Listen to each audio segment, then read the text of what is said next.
Hello and welcome to the show, Mr. Paul Craig. How are you? It's a pleasure to be here, man. Thank It's you good. for It's coming along. It's a random Thursday afternoon, and we're in No, your what do you call us? Your studio. my humble abode. It's lovely, man. I was commenting your arts before we start this. I want people to think I'm pretty smart.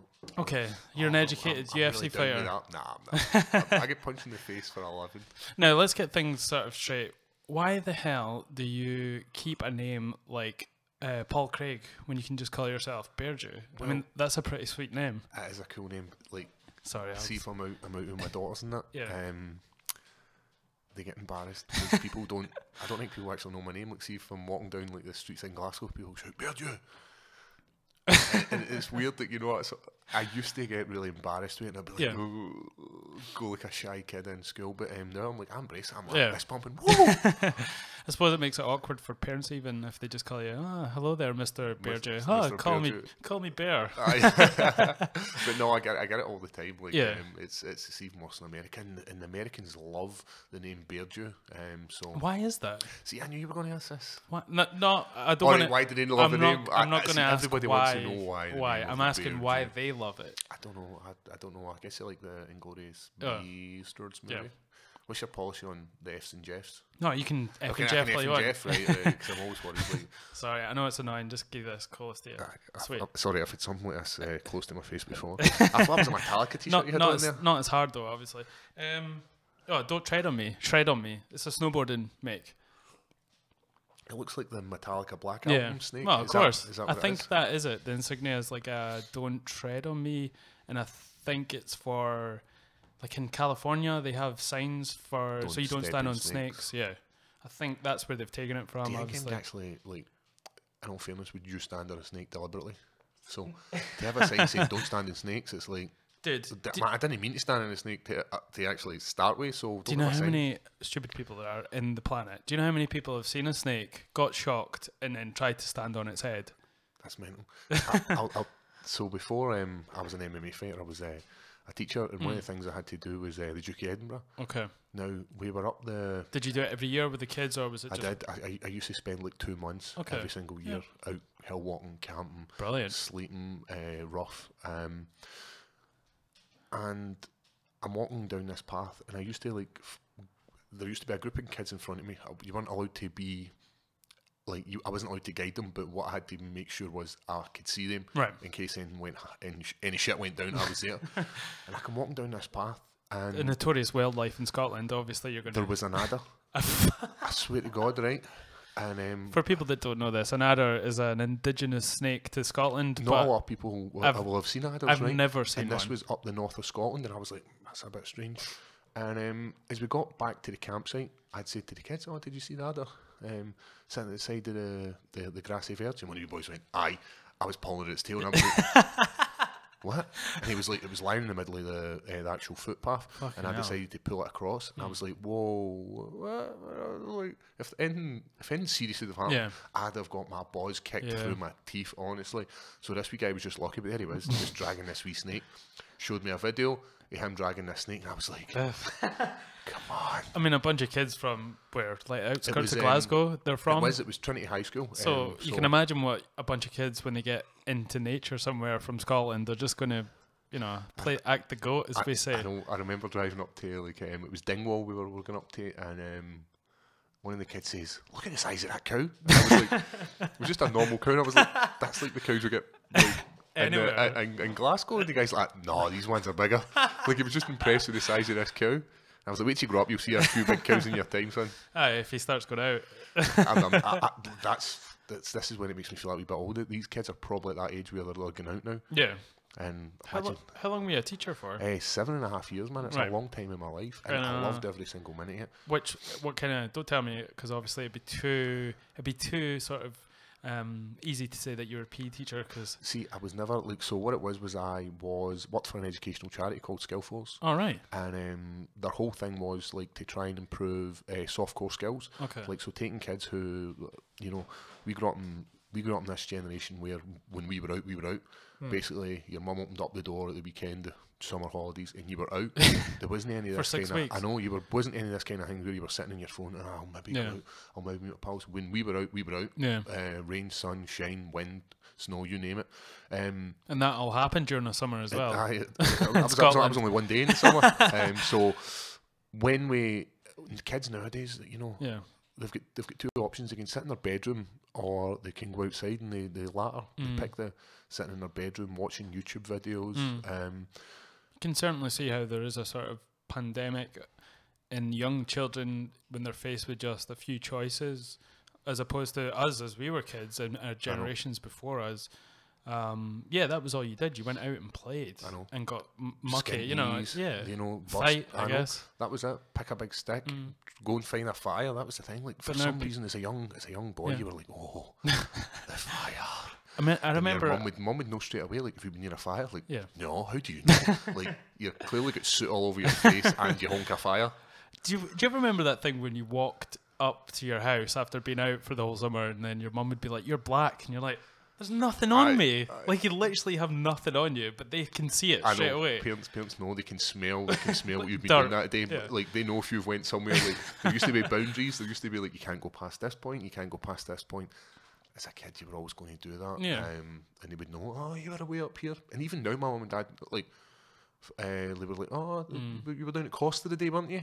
And I was like, aye, how do you know? And they were like, saw it on YouTube. I know. It wasn't even on YouTube. They were like, oh, we know. And I'm like, well. So they've still got it. But kids nowadays are missing out on this sort of one-on-one kind of thing where these skills are becoming a thing of the past. And it's understandable. As a parent, would you let your kid roam about the streets the way we used to roam? I don't think I would. Like, I've got a daughter at 11 and I've got a daughter at 3, and I'm like, where are you going? To Maldives, to Millie, and she's like, I'm just going to meet my friends, and I know it's round the corner. And I was like, well, you know, if you're not there anymore, you come back here. I don't want you roaming about the streets. Whereas when we were growing up, it's like, where are you going? Well, I'm maybe going to go and see if John wants to come out. And if John's not coming out, maybe Gary will come. And it was just this kind of thing. You would walk about. I remember I had a lot of family in Glasgow, especially around Rickazy, like Shettleston, Easterhouse type area. And I used to go down there a lot during the summer, and I remember just being fascinated by seeing my brother and his family, because it was like my half brother, just like with pigeons. You know, they had their pigeon, like, you know, the big tower, and then they'd like try and entice each other's pigeons into this tower. Oh, so that was like that was the that's thing. A thing. People, like, do people still do pigeons? Well, that's a quite open-ended question. I remember it was called the doos. Yeah, doos.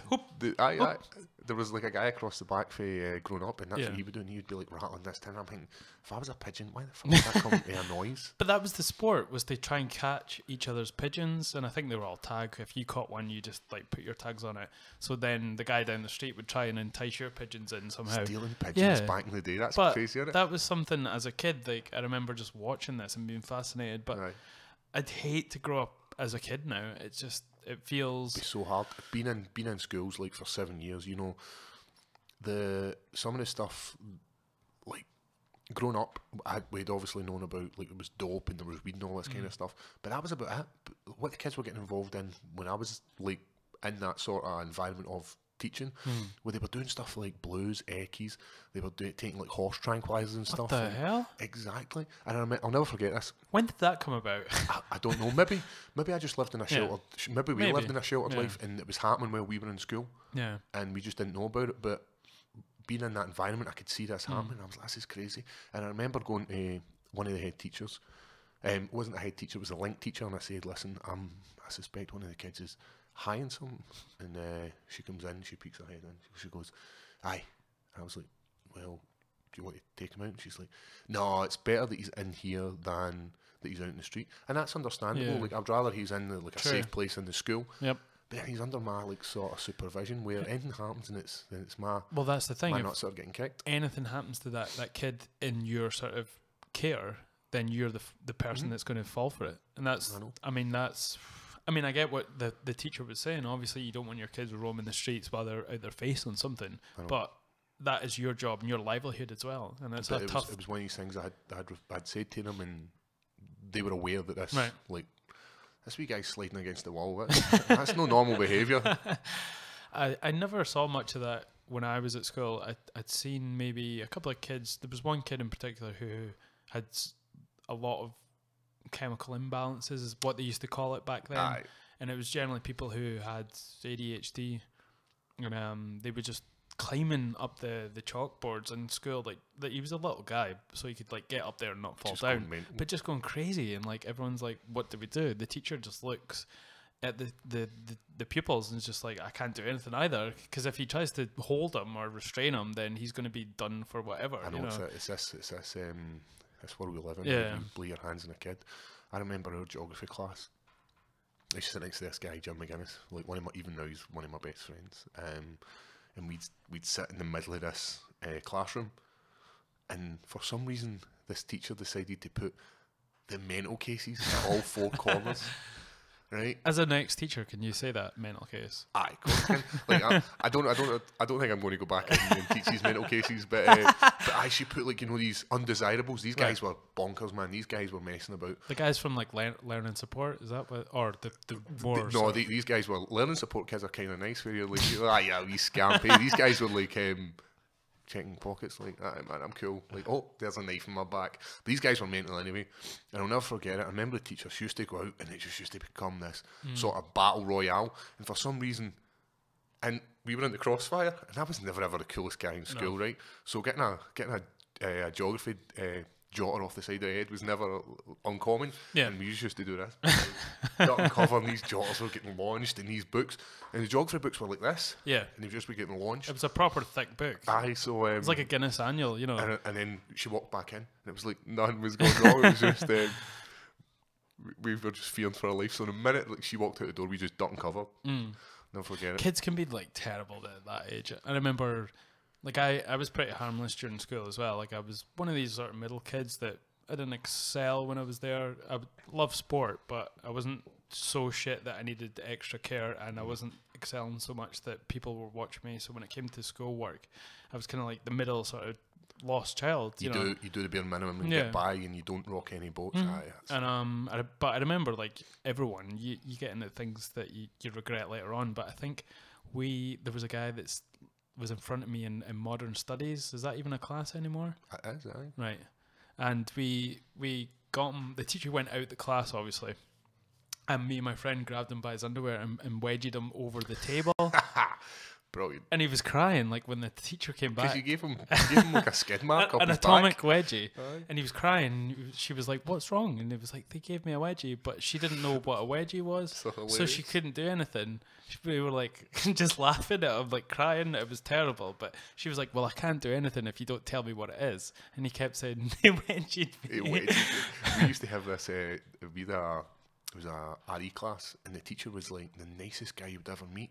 And kids see that as like a weakness, where like a teacher who won't really shout. This guy was a really good teacher, and people used to just kick open his door and shout his name, like just bust his door open, like mental cases. I'll never forget this. And there was this day we were in his class, and like we were wrestling for some reason. We grew up watching Attitude Era, and it was like, this is what we've done. Mate, and so we used to have all these finishing moves. Mine was called the Craig Clamp. It was basically just the walls of Jericho, and you would modified. So we're this teacher had enough, and he had called for like our head a year who was like proper hard like he struck fear in the heart of man. And he pulls us down, and like I've got another couple of guys with me, and he's like, "Okay, boy, what happened?" So the guy, Gary, his name was, decides to tell this story about, well, Paul had me in the Colin crossface. And the teacher's like, the what? And he's like, well, he had me in the crossface, and the head of year didn't know what this was. And then one of the guys next to us, he's like, he doesn't know what it is. Stop saying it. Because he just kept saying that, like, the teacher would recognize, like, you know, the crossface, you know, like, the crossface. Like, the teacher's like, I do not know what you're talking about. Did you try and demonstrate on him? No, what happened was we get suspended for really? wrestling. Aye, we get suspended. But it is a clash of culture in a sense, because obviously people who are teachers are people that went through various sort of educational and institutional systems. Yep. So they're generally older. You know, like yourself, you're a young teacher. You must have been sort of unique in your school, maybe. Yep. Or I think, like, when we were growing up, definitely teachers were a bit aged. Yeah. You know, they had been through they'd seen all the shit they'd came. It was like, I remember teaching your brother, and I remember teaching your mum and dad and all this kind of stuff. Now I think there's this whole generation of new young teachers who are coming through, and they're skilled, like the skills these teachers, and gone are the days where it was sit down, shut up, and what I write on the board is you copy down, and what I say is 100% right. The days are gone where it's this whole interactive thing where teachers are you know, they're trying to like open up your mind. It's not about this is what you need to learn to pass a test. Let's see if we can like spark something in you. It's not so following the curriculum, like you're actually sort of having to think as well for yourself. Yep, and that's it. It's all about what they can, what information they can find out. And you know, we've got social media. We don't have social media, but we've got internet. We never had internet wasn't a group wise thing. I know. Like now, Unreal Tournament. Now you can find anything online. When we were growing up, it was coming up, and it was like you could find stuff. Man, back in my day, we didn't have the social media. Well, imagine being a kid when you still were able to sort of Google things at school. I mean, if we were young kids at that time, we'd just Google our arses off and pass every test. You know, but now it's like. I guess that obviously that change has been brought in by the internet. Do you think that is something that's for schools maybe where you've experienced that they have to adapt to kids obviously being able to Google anything? I know. So you're gone to the days where you could just bullshit something and tell them like, well, the sun is about 100 years old, and if you look at it with one eye, like gone to the days where you could just flannel. I'd love to go back in time, you know, and just sit in the teacher, like Mr. Gillespie's class, and be like, "You're talking absolute shit about space." Like he always used to do this topic about space. He was like a primary 7 teacher in my primary school, and he would do space inside out. Right. And I would I'll never forget, like, how would he feel that Pluto was no longer a planet? I always remember thinking this, like, what would he say? Because he's been teaching this for years. What would he say? Do you watch Rick and Morty? No. It's like the I've seen it. Cartoon series based on sort of slightly to do with Back to the Future, but it's interdimensional travel as well. It's hilarious. You should watch it. But there's an episode based around basically the family structure is it's the granddad's the super scientist and the grandson's like almost retarded, but together when they travel they just have these amazing adventures. Right. And the dad is where he gets the super retardation from. He's like very insecure about him being like, you know, super smart. His wife's dad is this super smart scientist, and he's the dad who's basically retarded. Right. And he gets really insecure, so he like forces his son to stay home with him so he can make a model of the universe. And Marty is the son tells him that Pluto's not a planet anymore. And he's he goes off his head and he's like, no, scientists are wrong sometimes, and I've decided it's still a planet. But they were the days, like, you know, what your mum and dad said was like the truth, like, because we didn't know any different. Now you can go, well, you're talking pish. It's a strange time though, because as we've grown up and become, we've got more knowledge. We've done it at a time where collectively the whole of society has done the same as well with the internet. So I don't know if it is just a natural thing when you get older you start to realise your mum and dad were bullshitting half the time, or is it just because we were born at this particular time that everyone's become more aware, you know, later on? Because we grew up, like, the internet just exploded like 10 years ago, you know. Like, I remember one of my friends had a computer and it was like, it was huge and it would take you ages to log in. This was back in this was before broadband, and it was like dial up, and I always remember like, what's this wizardry? And, and he was the first person. His dad worked like for IBM. And this was like he'd all this cool stuff, and he used to have like, I remember he had like a CD-ROM player, which is like, I think it was like up against DVD, and I think it was much better. Right. And it was like it was so like interactive. HD and Blu-ray. Remember when that came about? Well, so there's like always CD been this kind of space race. Like when I say space race, when you had like Betamax and VHS, and do you know what the reason is? The one takes off. I think is it to do with porn? It is. Whatever one porn goes for, this is the guy. Who's watching porn on Betamax? Though? I know, it's VHS or nothing, but that's it's what like 6 pixels of porn. So they would go, and this was the reason you could watch porn, and then DVD, and then it was CD-ROM, and then DVD-1, because went for porn. And then it went to HD and Blu-ray. That's where I heard about that. Sony won the porn, and then we're on what we're on now. 8. Well, I don't even know what. Is it 4K? Yeah, 4K, but 8K is coming in now, and it's like 8K. Do you really want to see that much of vagina? 8K of vagina. You can literally see the hairs on a butthole. Oh, just growing. the veins in the balls. So when do we stop? And then the next thing's going to be like it's going to be like Oculus, like the glasses, like actually going into a.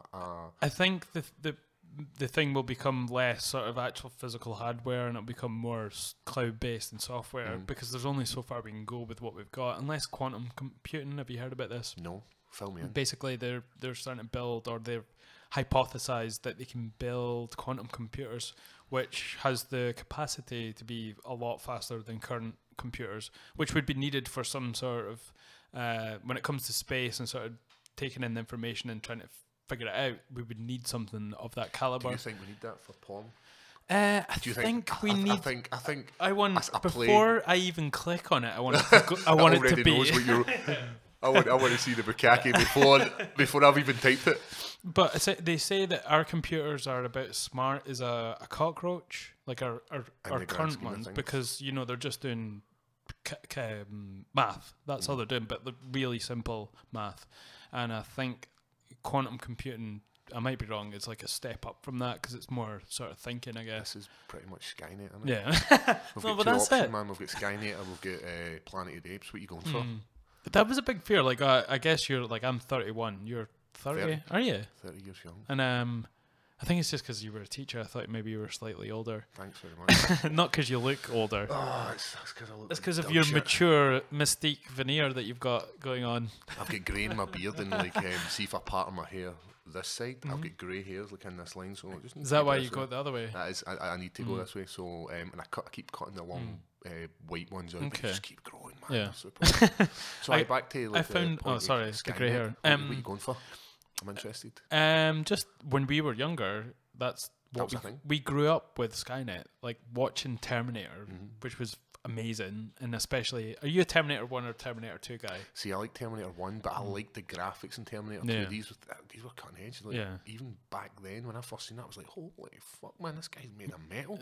And it just morphs, but Terminator 1's, I always like the original. It's horror. It's like a sci-fi horror. I know. And then the second one's more of an action 80s movie. I think there was a lot of those that came out. There was always like Alien and Aliens. First one is a sci-fi horror. The second one's like an action sort of 80s epic, which is brilliant. I see all these 80 films. Yeah, I love them. They're just. Have you seen Samurai Cop? No. What's that? Is it like martial law? Do you remember this guy? It was a Channel 5 special. And he just kicked dick. He was a wee fat guy. He was doing kung fu, and it didn't matter how fat he was. He could still kick your stains. I've seen a fat woman do splits. Maybe not on purpose, but I've seen them do things that type of that nature. Are you on the old Skynet porn? It knows. Fat chick doing the splits. She fell into the splits. No, my old SE teacher was like a really heavy woman. And she would just bust into the splits? She could do splits all the time. How does that come up in classroom? Okay, guys, today we're going to be learning about plate tectonics. Boom! There she is, just lying there. I don't think we do plate tectonics in SE though. Was it SE? Yeah. Was that your subject? Do you love SE? No, I hate it. I used to love geography. Geography used to get me excited. I was a history guy. History. I liked history, but I just didn't like the subjects what they taught in the school. It was like you learn about World War. Yeah. You learn about that for primary school. Well, and it's very one-sided as well.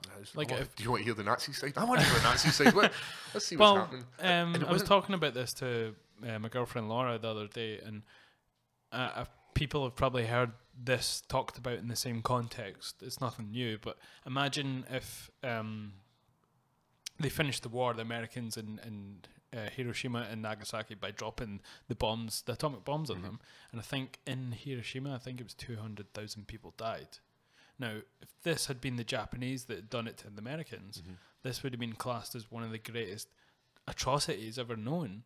But because it was the people that were the victors, it's just a part of history. There's nothing wrong with it. I know there's always two sides. Like, one man's freedom fighters, another man's terrorist. You look at the Nelson Mandela, terrorist to some people and a freedom fighter to other. The same with Che Guevara, the same with the IRA, all these kind of things. Depending on what side of the fence you sit on, depends on what your view is on this. And it's confusing though, because obviously the Japanese have to put up with it. Their cities were decimated by an atomic bomb, which is crazy. Just dropping this shit, man. They just dropped out of thin air. Like, well, obviously not out of thin air. They dropped out of a plane, but still, they were going to do a third one, but the Japanese obviously surrendered, and they were just away to do it, another one. So that would have been another 200,000 people dead. So one of the things, like, I used to like listen to like it was like podcasts about Adolf Hitler and like some of the stuff that this guy got up to. Like, let's be honest, this guy managed to get a country that was on its knees into a position where they were like, we'll just take this. Like, that's mental. This guy was some leader. I'm not saying what he like. Clearly, what he did was fucking horrible. Yeah. But as a leader, the guy had some skills. That's mental. He was a great auditor as well. Like his sort of, you just see him in the like all these images of him going off his tits. There was a documentary series on Netflix. I'll try and get the name. I've mentioned it before. I think it's like about him building his sort of little evil empire with his guys. Because it wasn't. If you look at it in history, it wasn't just Hitler. A lot of the stuff was designed by Himmler, like the third. All these guys, the Third Reich stuff, and he was just all basically done. The guy who could talk. And I think that's the same with politics all the time. You've got one head of the party who's more approachable than everybody else, and then you've got like some fucking mental cases in the background wanting to voice their opinion. Is this something you think about because you do a sport that, for people that don't know who are listening, if you don't know who Paul Craig is, he's one of the very few Scottish fighters that fight in the UFC, and obviously it can be a very self-involved sport and a very selfish sport, so you're not really taking in what's going on around you. And is it something you think about, like all this stuff that's going on in Syria or Theresa May, you know, how terrible she is at her job? Is it something that does affect you and you do think about when you're doing that sport, when you're basically having to fixate on one person for 8 weeks? See, the thing I was thinking about is my last opponent was Magomed Ankalaev, Russian, and then you're seeing all this shit about Russia coming out, and we've been seeing it for like the last few years, and you're thinking like, what's actually going on? Like, because we only get to hear what our government tells us we're allowed to hear, basically, and you never hear the truth. There's no impartial news. It's all our side. Yeah, totally. And this is leading into this fight. I was thinking, like, what does he think? What does he think of like the Western world? Yeah. Is it because they're not the Western world, are they? But if we had to say like, what does he think of what's going on from his point of view? Yeah. Pretty much the same as like what you're saying about the Japanese. Like I think about my side, and I'm told this is what's happening. You know, they're flying planes over here and they're bombing here and they're doing this and they're doing that and boom, boom, boom, boom, boom. What's he hearing from his side? I know how does he, what is his perception through being born where he was? Where exactly was he from? I think he's like, what is it? Kurdistan? No, Kazakhstan, no. Dagestan, that's the guy. Is he from the same area that Khabib is from? Well, I know he's part of AKMAT. Okay. I don't know where he's from, because it's hard to find if you don't speak Russian, all this kind of information. What we did find out was that he was a bit of a stud. Okay. But I didn't think he was a super stud until I got to the UFC, and I'm standing in the back and I can hear them calling out his rap sheet. Right. And he's like, he's done this and he's done that and he's even done this. He's even walked Tom Water. Bring him in. And then I'm thinking, and I remember looking at Brian and going, did you know about this? And he goes, I just keep focusing. You did know about this? And after I said to him, I was like, when did you think, why didn't you tell me this shit? He's like, you didn't need to know. I was like, oh, well, maybe I didn't. Yeah. But it was a bit of a stud. Would it have made a difference if you knew about it beforehand? Maybe. I think Brian done it for the right reasons. You know, tell you enough, like pretty much what our government does, and what other governments do. Tell you enough, and hold back some of the darker truth. I didn't know he was like a Sambo, master of Sambo. Really? Master of Russia. So, excuse me. So I'm going to die here. So what he needs to do is he needs to like go into fight combat Sambo and win like a tournament, become a master of Sambo. Really? So he needs to like in like proper combat Sambos, like pretty much MMA. Yeah. Without gloves and just like a gi, like a karate jacket on. Not the sport stuff, is the actual support stuff's like where it's like a couple of heel hooks, where this dude's going in and laying folk out. Right. And he'd done like a few tournaments where he was like he was wearing shin guards, but he would go in and like fight like 6 guys. What the fuck? And then not at once, like 6 guys just come in and he's like, come on, let's do this. Well, I just seen them on Facebook, like Russian MMA, and it was 2 guys against 1 in a cage. That's mental, isn't it? And it's like, where did the Russians one draw guy a win? line? Yeah, I think he did. That was the only reason they posted it on Facebook. Like, so I have these conversations with myself. Do you ever go into places and like, how many people could take me down before? And I thought of this, how many primary sevens, you know, like they're just getting ready to go to first year. How many primary sevens could I fight and still win? Few of them, probably a little Before bit of the testosterone's probably kicking in. There'd be a few of them. So but you know, they've not actually learned how to punch. Whereas I think if I punched a few of them, just bump, bump, they're going to sink. They're just going to go down. I think if you just throw like a bunch of uppercuts, just laying them out. Did the speed bag like uppercuts? But then, like, I'm thinking, how many of them do you think it would take to overpower me? And I think about this, like, see when I'm just waiting. This is the rambling of a madman. Like, I'll be sitting like in a coffee shop and I'll be like waiting to get in, and I'm thinking, how many of these people think they could stop me before I could actually like. Before I overpowered them all, I'm just standing like with my foot on top and like, and I think that's the kind of stuff. It's probably an extension of when you're in the pub. It's probably like do you a do safety the same when you're thing. in the pub? Like, how many people could I lay out before? And their perception of you, like how many of these people think they could take me out as well? Like, see, I never thought about that. Like what? It's just mental ramblings of like, how many people do you think could overpower me?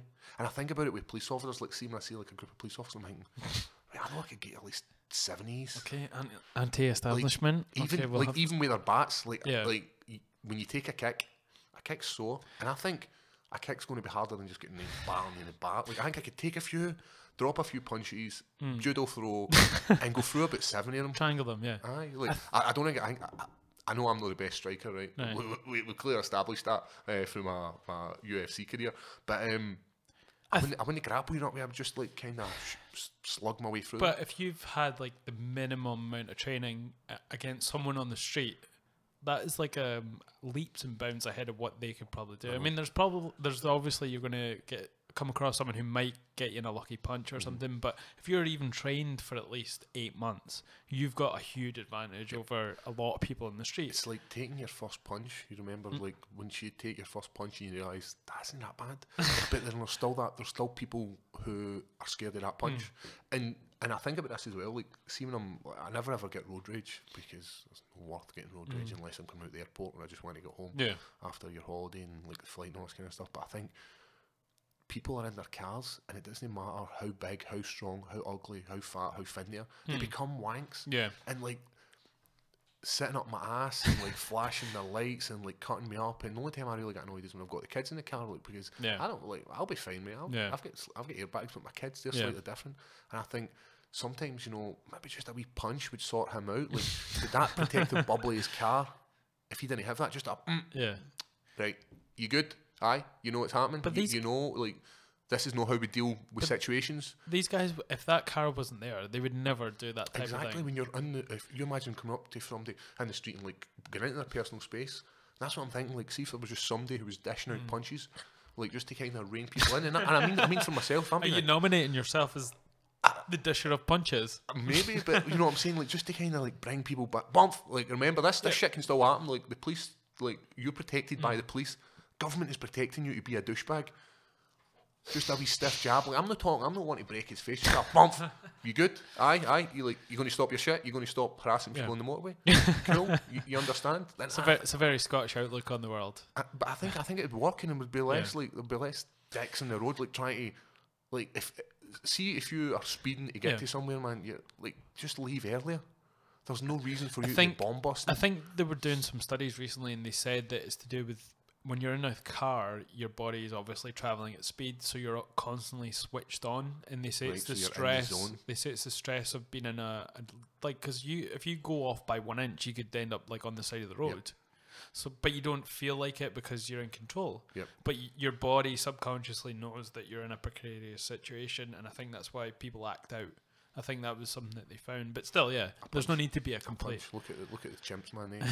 Like, somebody's getting out of line, they get a smack, they get a wee bite. So I think, like, let's make this happen, Theresa May. You're already a cunt, man. So let's just, like, right, a UFC fighter's going to punch you in the face if you start your shit. Like, the police will do their job, but if you're being a dick to somebody, man, you're getting jabbed in the face. And the same in the street. Like, see when people draw their eyes off you, like, thinking, in what world is that acceptable, just to be a dick out in the street? Like, I go through life where I'm like, nothing's worth getting like so stressed out about. Like, even when I'm in a car and somebody cuts me off, I'm like. But you probably have the advantage because you're training every day, and you're taking out that whatever aggression you have out in the cage. There's a lot of people, who don't have that. A lot of men as well. Who go home and get bitched after their wife, and then they're like 9 to 5. You know, come the weekend, get pissed, and then go out and fight just all weekend. That was like one of the greatest things. Like, you know, when you stop sucking in a man's dick. When I mean the man is in the government man. All right. Like, just to say, where are you going with this? Like me, me and my coach talk about this all the time. Like, do you remember sucking the dicks? Do you remember just giving up sucking dicks? Like the day you decided, like, you know what, I'm giving up my job. Right. And like for me, I'm a UFC fighter, but like just take them off like the norm, like of going to work 9 to 5. Like I do more hours now, and the hours are worse I do now than what I did as a teacher. But see that day where you're kind of going like, no longer will I sucking your dick, Mr. fucking Society. But it's a nice feeling, man. So what was the evolution of you getting to the UFC? You know, obviously you started in Scotland. Yep. And I think some of your first fights were like FFC, were they? First fight? Like, I can we'll go even further back, because I don't know if many people know how I got into MMA. So I'd always been athletic, like, you know, football, coaching, played rugby, lifted weights, and I got to this point where I was lifting weights, and I was in like a pretty good condition. You know, my diet was never ever sorted, so I was like, you know, I lift weights and I go out boozing at the weekend. This is what lads do.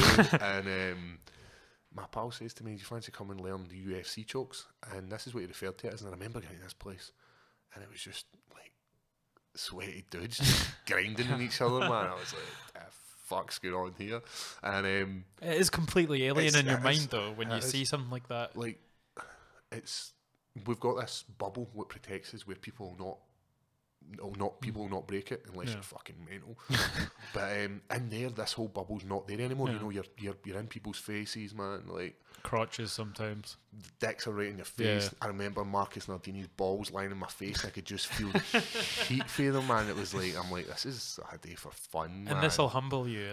It does. Like, same again, that punch humbles you, man. That, like, having a dude grind his dick into your face is like, for him that doesn't know what MMA is, man, I'm painting this really bad light yet. No, but that's basically it.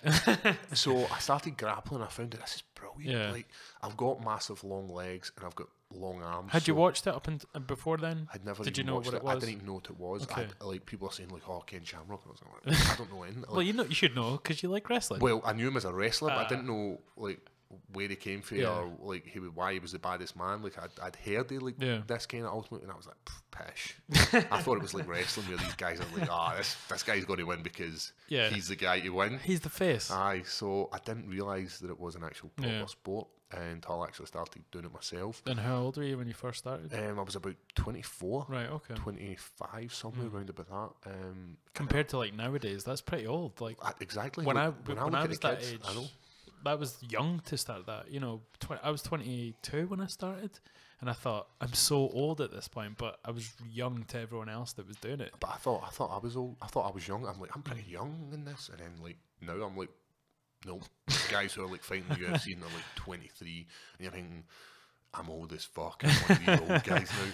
And so I started doing it, and I found out like I really enjoyed it, and I wasn't missing any classes. I was like, I need to go and learn. I need to go and learn more. I was going with a friend called Alex Dees, and the two of us would go, and if he was missing something, I was learning it. Right, okay. And that's the kind of attitude I had. So like we were always like bouncing off each other. You're one upping them. Yeah. So we were doing that, and then I started targeting people in the gym. No, like I was like, I'm going to battle you. I'm going to battle you. But in my head, I'd be like, right, this guy's seem to be doing a bit of damage, so if I can go with him and he maybe taps me once this week, next week I'll be like, I don't want him to tap me at all. Right. Maybe 2 weeks later he's tapped me like 3 times, and this is how I was always progressing.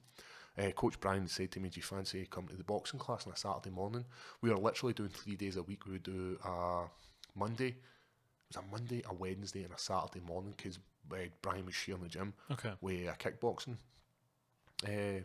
team, and I started doing boxing and found out this is quite fun. And then from training with Coach Lawrence, we decided to take my first fight. Right, okay. And it was how long had it been before you took when you like take your first? 6-7 months. Right, it wasn't long. But I'd been competing. Like, one of the very first things I'd done was I was like, I want to test myself. Okay. And I remember being being like so nervous about getting into this. Did you do any grappling competitions? This was my very first grappling comp, and I remember in the division there was me, a guy called James Campbell, and which one was it? it was in Kilmarnock Judo Hall. Yeah, I was there. And that was like 9 years ago or something like that, or 7. Wasn't that long, and there was like a guy called Neil Laird. Right, yeah. And Neil was like, I'm like, he looks a bit tasty. And one of my friends is like, that guy was just there here saying like he's gonna fuck you up. He's like an easy gold medal for me. And I was like, did he? But they were just fucking waiting me up. They were just trying to get me. So I remember getting in, and I remember I had this. I never competed against James Campbell because he was my friend. And then Neil got everything. And I remember taking his back and sinking this choke and thinking, man, I'm a super stud, And after that, I then done another comp where like the Grip House were like trying to, like, they were organising matches to who I was getting. And really? I remember, on purpose? On purpose. And I remember I never ever knew who Paul McVeigh was. Right. And somebody's he's one of the oldest. Well, he's been pro for a long time in Scotland. He was like one of the guys. Yeah. And when the guy said, "Oh, it's Paul McVeigh, do you know who he is?" I was like, "Nah, I don't know who he is," because I never watched MMA. Right. Had no inkling to go to any of the shows, and he was at the side coaching, and it was Dean Riley, and I remember it was the absolute match, and I remember beating him and thinking, "Oh man, I'm good, you know." And then the next guy was like Danny Boomtime, and I remember it just my size and my strength couldn't beat him. Right. And he was on top of me, and it was fucking me up. I remember I was getting beat, and I had no energy. And I remember Paul McVeigh at the side of the mat going, "You'll get what's coming to you, big bastard." And I fired up this Ezekiel choke. And I remember looking into Boomtime's eye, and I was like, "It's over." Like I was in a fucking 80s action movie. It's over. Game over. It's like, it's just been revoked. And I remember I choked him out, and I jumped up and they played, like, all the Grip House guys were getting after nut. And really? Like, aye. So they then started orchestrating matches, and it was like the final I'd made it into. And it was Diesel. What was Diesel's name? Like, what was his real name? I can't remember. What the... Martin Delaney. And, like, Brian was at the side, and Brian's like, "Right, this guy's judo. Don't grab him." Grabbed me and kicked me about fucking 6 feet up in the air, landed my back, and I put in like a heel hook kind of thing. Okay. Not knowing that the knee reading. Yeah. Like, so the real with that. And I was standing up like, what the fuck? They went mental. I lost through this fucking shite. And then that's when my hatred came for that team, because I'm like, I'm just like this. I don't know any different. Yeah. I'm competing, and I might be beating you with strength, but everybody starts somewhere. Well, it was funny because at that time, Grip House and Dikey Ninjas were the huge team in Scotland. I know. They were the guys. All the little like satellite towns and gyms it was like them against everyone else, because they were the ones that were most organised at that point. And but it was a good thing. It was a good thing for Scottish MMA at that time. It's not a good thing now, because now you get gyms who are like competing with them. And like, we're one of the gyms who are competing with them, you know. Yeah. When it comes to grappling comps, when it comes to fights, now it isn't just one team in Scotland. There's loads of different teams now. You know, you've got the like SBGs, you've got like all these different teams. I mean, people just assumed that all the UFC fighters would come out of Dinkies, but it's been you guys' gym. Where did Stevie come from? Stevie came from Dundee, so he was one of Dan Clark's original guys. No, was Stevie from Dundee? Well, he used to train with Dan Clark. That's it's like Fife. Fife. I think it's Fife. Sorry. My bad. Angus. You're like, I'm fucking from Dundee. Come on. So Fife for life. Fife. So he originally came for there, and then you had like Danny Henley, who came for like Edinburgh with the headhunters guys. So all these guys had came for other places and then went to the Grip House. So if we're going like how many original people have they got to the UFC?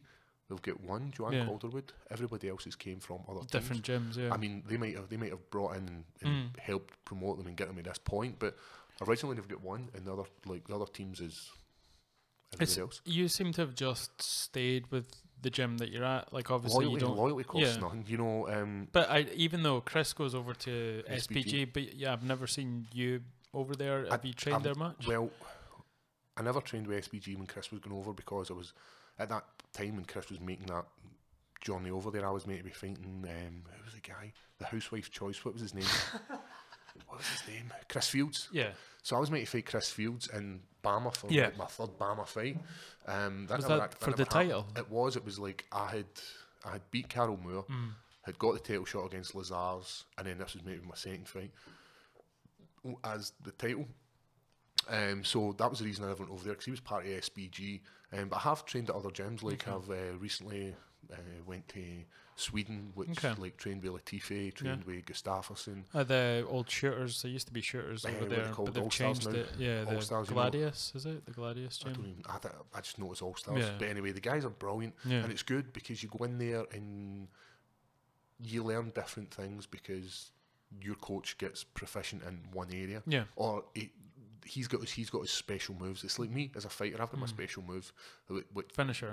It's a wrestling. I've got my stunner. And each coach has their way of coaching, and then you go to different places and pick up different stuff. Yeah.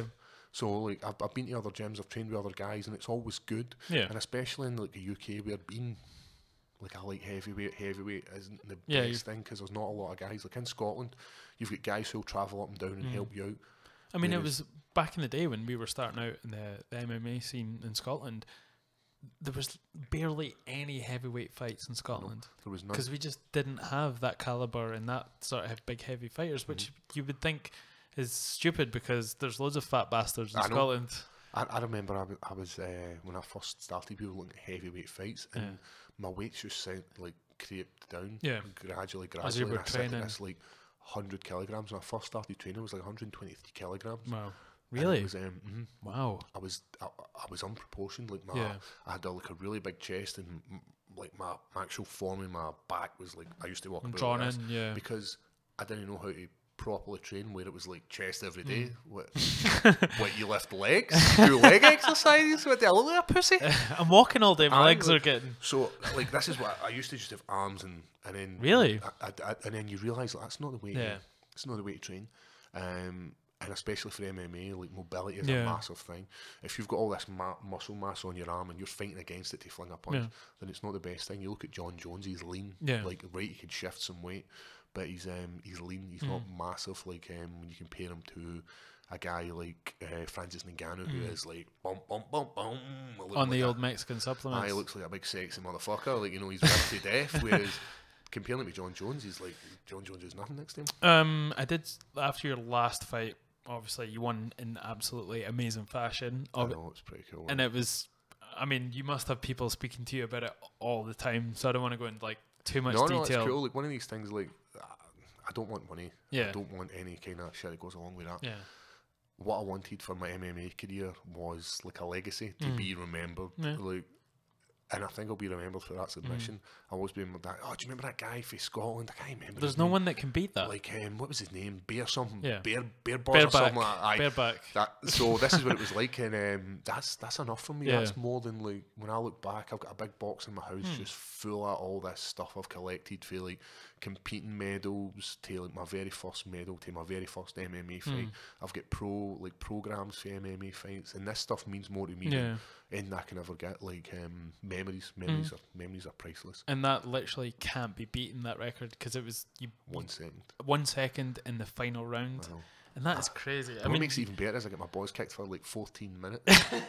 I think I've seen like a stats and it's something like 9 punches that you actually land, and like, but that put to rest that you couldn't take it, like, couldn't take any punishment or anything. Like, no one's ever, not that I heard that, but you did hear it. I've never, like, you're the guy messaging me like you can't take. I had a guy messaging me saying you shouldn't be fighting. It was me. Think about your family, all this kind of shit. I wanted to lower your self-esteem so you would come on this podcast. Yeah, because like I know you wouldn't. You're a high-flying UFC fighter. You're never going to come on here. So I was like, my ass you suck. Back save, man. So I get that all the time. Like, see, for every one message of somebody showing me support, there's like 3 messages of people calling me a douchebag. But it's easy for people to do that on that platform. It takes people get more riled up when they feel more angry. When they feel nice, they're hardly going to send a nice message a lot of the time because you're like, I feel like a pussy for saying you done a good job, But that's the society we grew up in. It. But there's people out there who show me love, and it's a nice feeling. Like, there's some messages I miss because there's like they come in and especially come fight time, and I apologise for the people that, like, you know, I don't get back to you, but I try my best to get back to everybody. And just to sort of preface what was happening leading up to that, like, this was your third fight in the UFC? This was my fourth fight in the UFC, ending my contract, basically. Last fight, this was like do or die. Because you had two losses before that. 2 losses, 1 win. And one, your first one. So I've been very vocal about this. UFC do not have any dead weight. They don't need to have it. You look at like Stevie Ray. Stevie Ray was in a winning. He had 1 loss in like the last 4 fights. 1 loss in the UFC. Like, nah, we're not renewing your contract. That to me is mental. When you've got a guy who's beat Joe Lozon and Pearson, Ross Pearson, and you're just like, no, mate, we'll see you later. Because the UFC, they've just got so many people. So many people. For every one guy that they've got there, they can replace him with another 4 top end guys. And that was always on my mind. And speaking with Mark Godbeer, the exact same thing as him. When he came to train with us after his fight in Dublin, he'd said that to us. He was like, I'm just another number. I need to work my ass off. And sometimes that's good. Being complacent, like, you know, when you get to a point where you're like, I'm untouchable, man. And I'm going to be honest, that's where I was. You know, I had set my goal to fight in the UFC, and I'd done it like in 5 years, and then I'd signed my contract for the UFC, had fought in the UFC, and had won in 1 bonus of the night and done it in 2 rounds. Like, for me, that was like, brilliant. What's next? I never reset my goals, and then we're like, oh, Mum, we'll just go and fight again. Yeah. And I wish, like, you have to almost be reaching for something every time you fight. I do. You need to have, like, you need to fire in your belly. And I'd fire in my belly to get to the UFC and get my first win. After that win, I didn't have fire in my belly. It was like I was going into the gym and I was just going through the motions of doing something. Because you're there. You're a UFC fighter. You've got to the point. I'd given up my job and I just felt like. Had you given it up when you got to when you'd signed with the UFC? No, I'd signed with the UFC and I was working, and they gave me like a sabbatical, which is like basically, listen, you can go do your thing, but 6 months you come back. And after 6 months, I was like, listen, guys, it's actually like, I can't juggle the two of them. I'll never forget it. I've said this a few other interviews. Like, I remember I was leading into that fight, and it's coming up to Christmas time, and in like schools, it's a hectic time. Yeah, like the last week's brilliant, but like, leading into that point, it's hectic. You've got reports to write, you know, I've still got my classes to take, I'm still got my training to do, and I remember just sitting, I had like one pant on, I had my pants on, I don't wear pants, I had my thong on, boxes or briefs, and I was like putting on this sock, and I remember just sitting on the edge of the bed and thinking, I could just lie down and go to sleep, because I'd been up at 6 to go to the gym, do my hours workout, to then come home, fuel myself back up, sitting in the bed, and I was like, I've got like another. And then you've also the mental dilemma and dichotomy of having to do something, like I said before, where it's all about yourself, and then have your job where you're caring about a bunch of school kids all day as well. I mean, it must be mentally tiring. Mentally, that's where I was feeling it. My body was feeling it as well, but mentally, I was like, you're in this zone, you're getting ready to go to war, and then you're having to go in and be, hey, it's Paul. It's like, hey guys, how you doing? Did you see the wrestling? You gotta do it. Oh, so, is that Christopher Walken? That's my Christopher Walken. Chris Bumgarner loves it. He tells me to do it all the time. You gotta take out the bin, right? So I remember, and for my second fight in the UFC, Mark Godbeer was up. He was like, I'm coming up to join the hit squad. And I couldn't let him down. Yeah. So I said to him, listen, after Christmas, I need more me time. Yeah. Like, if I take a year, if I take 6 months, and it's no for me, then I've tried. But if I kind of sit my ass on 2 seats where I'm like teaching and MMA, I'm not fully committing it. I'm 30 years old. I'm not going to get another chance to do MMA. I'm not going to be like 40 and be like, hey, I'm going to just keep doing MMA. So I had to like kind of submerge myself in it. I mean, it's tough. A lot of people, when they're faced with a choice or a decision that they have to make for either to have a future in something that they love, not that you don't love being a teacher, but it is obviously the security of having that job as well. 95, a wage coming in, you know, you've got bills to pay. And I was kind of setting myself up for the point, like, see when the UFC and the Bama fights were coming up, I was like trying to like sort my life out so I wasn't paying stupid money. Like, I don't have a big fancy car, and even now I don't see the point of like spending us as like humans, man. We have this like we get a promotion in work, and the first thing we do is we want to have more shit, accumulate more shit. Yeah. Like, oh, I need a bigger car. Or this car needs to have like fucking a better sound system. Like, in all fairness, do you really need a car that good? Do you need a car to get you from A to B? And I understand like people want nice things because if they work for it. But for me at that point, I was like, I just need to cut the shit, man. I just need to stop accumulating shit. I need to stop accumulating more bills, like where you start then rounding up like your Netflix, your Amazon Prime. I've got like Disney Life, I've got like UFC Fight Pass, I've got Disney Life. Daughters. Are you sure about that? No, but I watched some stuff, man. Like, have you ever seen Moana? No. It's brilliant. Moana is that the movie? It's I've seen it actually. The Rock, it's brilliant. Rocks it, man. So you accumulate all this shit, and then you accumulate.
And I'm back. So yeah, you were talking about rounding up your bills, like Netflix. Like as I said, like when we just start accumulating shit. Like you think about like you get a house as a teenager, like your very first house, and then you accumulate shit, and you move to another house. Like I need a bigger house so I can accumulate more shit, and you end up accumulating more shit that you don't need. Like let's be honest, we don't need all this shit. And even though you're growing up in a position in your work, or you get more money through doing a hobby or whatever, you still your means changes within that. So you're only always trying just to push yourself. Like, oh, I need to have more. So you're never better off because you're just filling it with that shit that you're trying to like get rid of, I guess. And then you go on these big fancy holidays and like, I'm going to go all inclusive so I can just get pissed. But, like, first class. I know, like first class, but people that happens. Whereas I don't have a big fancy car. I drive a Ford Fiesta, and I'm not going to change that car because I don't see the point. Well, you were trying to find this place, and I was like, well, how am I going to find you? Porsche, like, no, EVW, rocking and it's up, like rocking up like a big pimp. But we just I think it's good to have that view and that sort of outlook on life, because we just there's. I don't think there's any point in filling your life with that sort of useless shit. People do it. People go and like, you'll know these couples and you'll know these friends that like buy stuff to like show how much we love each other. Like, I buy you this and it shows how much I love you. That's not what love is. Love is like what we're feeling right now, looking in each other's eyes, and like people get into relationships and they utter like fucking 3 words at night. 9 to 5, and they're living in debt. You know, credit, and like this credit is cards. But this is the norm. This is what we want. This is what society wants for us to have. You see your next door neighbour and he's got that nice new car, and you're like, I want that, and it makes people work harder. And they're like, the government have brought out like these houses where you can get like the new build houses, and you can get like a really well priced new build house. But what they do is they put in like a social housing in amongst it, and what they're hoping is like the social housing then like want to be like, oh, I'm going to work harder so I can have nicer things, and it's a great scheme. Right. But let's be honest, man, stop accumulating shit. Like, stop just like buying shit for the sake of buying it. You need these Air Jordans that are like vintage classics and all this kind of stuff. That's not a thing over here either. Like Air Jordan. Are you into like clothing I don't. Man, I'm wearing a t-shirt. Which with your own face on it. With my face on it because it's free. It's gangster as fuck. I know. Like, I get stuff for Reebok, and like people are like, oh, the Reebok deal is shite because I can make so much more money. Like, I'm thinking the Reebok deal was awesome, man. The Reebok gave me money and they gave me kit. I'm happy with that. And then like I mean, it does level the playing field out for every fighter. As shit as some people might find it, then the person at the bottom is going to get an equal chunk of that. I hate asking people for like handouts. That's why, like things like it annoys me, like, where I'm like, oh, I'm a fighter, can you sponsor me? And I have to ask people for sponsorship because it's part of the thing, but I hate doing it. Yeah. And I hate just being like, I remember sending this message to my partner and being like, can you check this and make sure this doesn't sound a wee bit too greedy? And at the end, she wrote at the end, P.S. I'm not greedy. Because I just hate asking people to like support you doing something. And even though it's like, we need it, we do need it in our sport, but it feels strange to think that someone would sort of like what you're doing or believe in you that much to then give you money for you to go and do what you want to do. And it's a crazy thing to think about. But it happens in sports. You look at any other athletic sports, like for Olympic sports to like Tour de France, people sponsor this because they're interested in that sport. Or you look at like who's getting the biggest chunk of the UFC Reebok deal. It's not the fighters, but it's a business, and I understand that, and that's why I'm happy just to get like just give me a wee bit of that piece and I'm cool with that. And obviously you came into UFC when it was just the Reebok deal, so I don't know any different. You've never known the other side of it, and I get why people have complained about it, because people were making bank, you know. If you look at what Rory McDonald made for through, it was like cryptocurrency. Cryptocurrency paid him like £250,000. What, for his fights in Bellator? Yep. What? That's mental, innit? That's was it Bitcoin or? It wasn't Bitcoin. It was another one. But he made more money. He made more money for that than what the whole UFC fight plus pay was that weekend. So say it was the same weekend, he made more money than that than all of them combined. But he was already like at the top of the ladder, you know. Like that's all right when you're that high up, because he was like, was he fighting for the title, or has he got the title now? He was fighting for the title against Law. But you look at like guys like Anthony Joshua, who have got all these endorsements for like Beats to Under Armour to anything he wants. The guy probably doesn't have to pay for anything. Seems like Under Armour are making sort of a renaissance. Like they're sort of trying to bring back, because they were quite popular back in the day, and I think they're sponsoring all these top athletes, and then they're coming back. I think some people are a bit jaded by Nike just owning everything. I know. Well, one of the things is like the Reebok deal's coming to an end. The Reebok deal's coming to an end, and who knows if it'll go that, or maybe we'll get like some Under Armour. I can't see Nike doing it because like, you know, Nike's got everything else like the NFL nailed. And they might be put off by some of the fighters. Obviously, John Jones. Well, they used to do John Jones. Yeah, they used to do. Everyone's done John Jones, even himself. Hey, I'm here till Thursday, but I'm just happy getting a few sneaks. I remember it was like my very first UFC, like in Sacramento, and they gave me these cool Reebok. They were electric blue and that like a luminous yellow, and these like pumps at the side of them, and you can pump up your shoes. And I remember standing in like the hotel lobby, and Sage Northcock at me like, "Hey man, how you doing?" And I was like, "Is he as nice as everyone makes he's super nice." He's like, "How cool are the trainers?" And I was like, "Ah, they're cool." And he's like, "Have you pumped them up yet?" I was like, is this guy fucking for real? What's he on?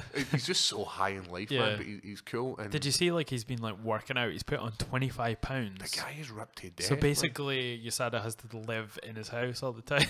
Like USADA's a great thing as well, man. Like that's something I was going to ask. Is that obviously you've experienced it now? Did they come here when you're in Scotland, or they come any, like they can turn up anywhere. Right. So I've got an app on my phone where I have to like. So, for instance, today isn't a normal day, so I have to say to the UFC, listen, this is where I'm. Not UFC, but like USADA, and I'll just like sort of plot where I am, so they know exactly where I am. They turn up at the gym. They do like a 6 o'clock stint, like because my first session's at 6. Okay. And this morning they turned up. It was just before the Vegas fight, right? And they turned up. I'd already been to the gym, so I went and done a 6 a.m. Weight session, and then came to the gym at 7. And USADA were already there, and they couldn't take blood from me because I'd already worked out. Oh, so they was like, "You're going to have to wait for 45 minutes until everything sort of settles down, then we can remove that blood." And I'm sitting in. This was like February, and it was so cold in the gym, and I'm rattling. Mean, it seems like a slight inconvenience at times, but for to clean up the sport is every minute. I would let these guys stick anything in me. Are those guys that come out? Are they from the UK? Or they are Scottish? From UCADA. Okay.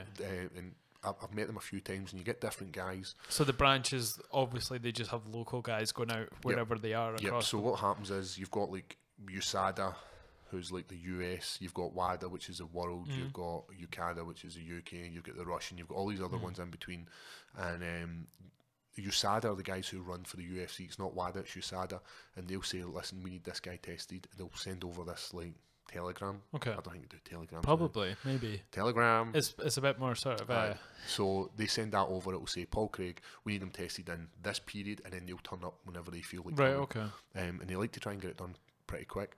One of the things like do they watch you like piss and stuff? They look at my cock. Not a word they Is it a girl? Like you start getting like a. No, it was a guy like, hey, you wanna see me piss? That must attract like someone who might be sexually sexual. Deviant. Yeah. The guys I've met have always been brilliant. Right. And the guy's like, you want me to turn on the tap? And I've got stage fright, man. The last thing I want to do is like, and I like, you lift up your t-shirt and like, you've got to actually show them that this is the guy. Mm. So I'm trying to piss into this wee cup, and the last time we came, it was like a few weeks ago, and the gym was full, and I'm trying to piss in this pot, and there was like Charlotte Parks in the change room, and I'm like, Charlotte, you're going to have to go out. And she's like, how? I'm actually trying to get ready. And I'm like, no. You need to go out. I'm trying to do a piss here, and the guy needs to see me. And the toilet we've got in the Scottish Hit Squad's like, it's about the size of this table. Right. And I was like, can I pop in here? So I kick everybody out the changing room because I'm just stage fright. Yeah. And I'm like pissing the guys, I'll turn on the tap for you. And I'm like, so eventually I get this piss. But so the guy's setting the scene for you. he's setting the scene, tons of lights, just dim it. Put candles on. Some Marvin Gaye or something. But no, the guys are great. Yeah. You go in, take your piss, split it up into 2 samples. You do everything. The USADA guy doesn't touch it at all. Okay. You Why make is sure that then? Don't want to be seen as tampering. So say for instance, like, well, I gave him a piss and maybe he put something in Someone complains, This is my hand and it never leaves my hand, and I put a wee seal on it, and then I split it, and then I lock it, put it into a box, and it's all coded with numbers, and it's got barcodes, and then it goes away, and it's like Switzerland it goes to. Okay. They then smash it open, check my piss. If it comes back, as there's anything in it, they then check the B sample, right, and then only after the B sample gets checked will they then say you've failed a drugs test. Okay. So it's a long process, but for me, I think it's worth it to clean up the sport. Worth it 100%. Have you watched the documentary Icarus? Oh, brilliant! It's about the Russian scandal when the Olympic team were. I was talking about that with somebody the other day.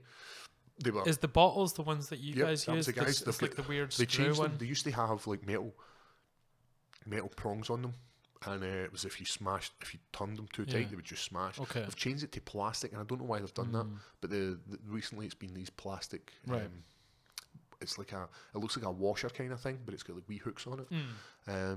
But that's the exact bottles we use. All right. Okay. Yeah, because that's a brilliant documentary as well. It's awesome. If anybody's not seen it, I advise them to watch it. Like you start off watching this thinking this is about cycling, and then you go, holy fuck. Well, in a way it is. This took a massive detour. Detour for where I expected this thing to be. Because basically the start of it, and not spoiling, is it starts off this cyclist who's like, he's always placing 25th. Yep. And he does, is it amateur or pro? I think cyclist? It's amateur. And he's wanting to go to number 1, and he's like, I want to take exactly what Lance Armstrong took. I've got like my times. I want to see if I can improve these. And he's at an amateur stage where like he's probably not getting tested. No. And he's up against guys who are probably juicing. And we see that in like other sports like all the time. Yeah. Like the only professional sport in the US who use USADA are the UFC. Yeah. Everybody else does not use USADA. And really? I think I never knew that. I didn't know that. Yeah. But everybody should be using it. All Did these sports should. Do they test in the NFL? Do you know? No? It's basically an intelligence test. Like, we are coming to test you at the start of the season. Wink. Don't fuck up, man. And then these guys just basically, if you're testing positive for shit, man, it's a stupidity test. If you're getting caught in these sports like NFL, basketball, baseball, this kind of stuff, it's not USADA that are running it. That's crazy. And especially the amount of money that's going through here. And it's different for your sport. If you're hitting a ball, it's a ball you're hitting, and maybe you're smacking home runs all day long. Yeah. If you're hitting somebody's face and you're juiced to the gills, it makes the difference. It makes a huge difference. You know, that's bone crushing and like brain damage and all this kind of stuff. So USADA, perfect, and I think it should be in like boxing and all this kind of stuff as well. It just means, like the realest sport you could probably say in UFC, they want to, when it's something when the sort of the negative effects can be so high and extreme that they want to just level it as best they can by making people, take all these tests all the time. Like we've seen people, I'm not going to say any names, but as UFC fans and MMA fans, you see people's bodies changing, and you're like, this guy stopped taking the TRT, hasn't he? Well, after when Nowitzki came in, it was just people just did terrible. Like, I know, Big Jeffrey John's the man. Like, he was like, I remember meeting him for the first time, and I'm like, obviously you've met him, and I was like, big fan, and he's like, did you call him the Golden Snitch? I didn't call him Golden Snitch because like at this point this was like the very first time I'm like, I'm like hi Jeffrey John, shake his hand and all this, and he's huge, he's taller than me, he's like really really tall, and I thanked him, and he's like, why are you thanking me, man? And I was like, just for keeping the sport pure, right? And he's like, I really appreciate that, man. That's my impression of him. And every event I've been to, I'll always go up and speak to him and be like, how's things, man? How you doing? And he brought down, was it Armstrong? But he didn't. He did. He was investigator. He was the man who was investigating. He never pissed hot Armstrong. I think that was it. Lance Armstrong grassed himself. Yeah, that was it.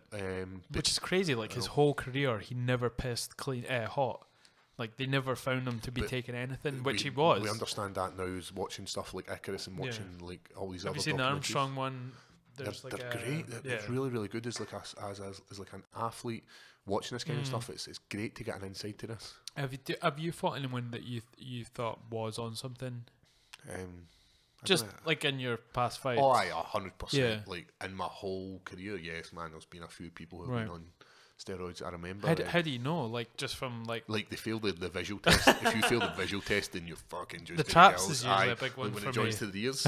Like, man, has he got muscles growing in his ears? But I'll never forget this. I was fighting in this show, and it was in early day pro, and I remember my opponent pulled out like 2 days before, and I used to get this all the time. People would pull out last minute, and it's understandable now looking at it, but then I was like, oh, this is the worst thing ever.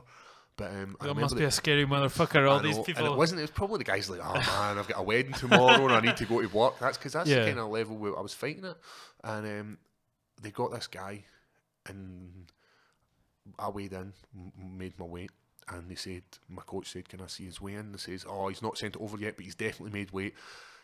Promoter's just fooling you full of shit. The first time I got to see this guy was as they announced his name. So I'm in the cage, I'm ready to go. I'm doing my thing in the zone. And this guy comes walking out, and he call him, and like his back was fucking huge. And then I was like, right, just stay in the zone, man, just stay in the zone. And then he just ran at me at full force and gave me a fucking front headlock and pulled me to the ground, man, and just started punching my face. Whoa. And I was like, motherfucker. And I remember trying to get out, and I took his back and slipped in the dash. Because you've only had 2 losses, haven't you? So like this ever, is like, so I'd slipped in this dash, and I'm squeezing the absolute life out of this guy. And the referee's tapping me saying, no, he's done enough. And I'm like, no, he's not. He's not. And it's not over till I say it's over. After that, I said to Brian, I was like, holy fuck, Brian, did you see that again? He was like, aye. And they were telling me, like my 2 cornermen, Brian and James, looked at each other and went, that guy never weighed 205. The guy was fucking heavyweight, man, and his back was spotty as shit. Yeah, I know. There's classic signs. I mean, the early days of Scottish MMA, it was just rife with that type of thing. Like people just going out getting pissed the night before. I mean, I know someone, not personally, but I know someone who was like snorting lines of coke before they went out and fought. It's crazy, isn't it? But that's like the Wild West days, wasn't it? Where it was really was. Some of the stuff that happened was crazy. I mean, do you remember when, I don't know if Bungard was a part of the team at that time, but the Saints Day Sports Bash in St Andrews is basically the Shooters Dundee put on the show in the St Andrews, the uni there, like their sort of sports hall they have. Can you remember who he fought? Can't remember. He didn't have the beard at the time, obviously. I don't think he was fighting for with Brian at that time. I remember like I've said this. Like I remember like Chris Bungard coming to the gym. Like this was a big thing because we, as the Scottish Hit Squad, the bad boy. Aye, the bad guy. Bad boy sounds like a bit of a hey, you bad boy. Gay porn slap star. him in the face. But I remember it was like Chris Bungard's coming, and he's had a few fights, and he's pretty mental. Yeah. Like I know him. He's an absolute pussy. Yeah, no. Like he's the nicest guy. I'm not like, agreeing with that. Like but. I heard you saying it, but the thing is, like he's got this image, and he's so fucking feared. Like he's a badass. Really? Like see the people like we've seen him in the cage elbowing, and it's like he gets this thrill for like hurting people. And if you watch his social media, but seeing knowing him as a friend. He's the nicest guy. Because that's the only way I've ever seen his reputation is just through speaking to him, I've never heard all the other stuff that went on. Well, so I've only just taken him at face value because he's always been amazing. He's an awesome guy. Like they were recently doing a documentary about him, and I think they were just wrapped up when he came on this podcast. He's like, he hates me saying this, but he's such a nice guy. He's seen actual work he does, like for like charities and all this kind of stuff that people don't know about him, because he's obviously selling you a character. It's like wrestling. Aye. But that sells in our sport. You need to have something more than just being able to throw down and fight. And there's nothing with having this projected image of yourself that you need when you go to war and battle. You know, that's something that you can take off and then go home and then be with your girlfriend or whatever, you know. But he's honestly the nicest guy ever. I mean, he's a big soft. You don't want to say that. He is. Listen, I'm rapping about, and I said this in his interview. I say that like he's such a fucking nice guy.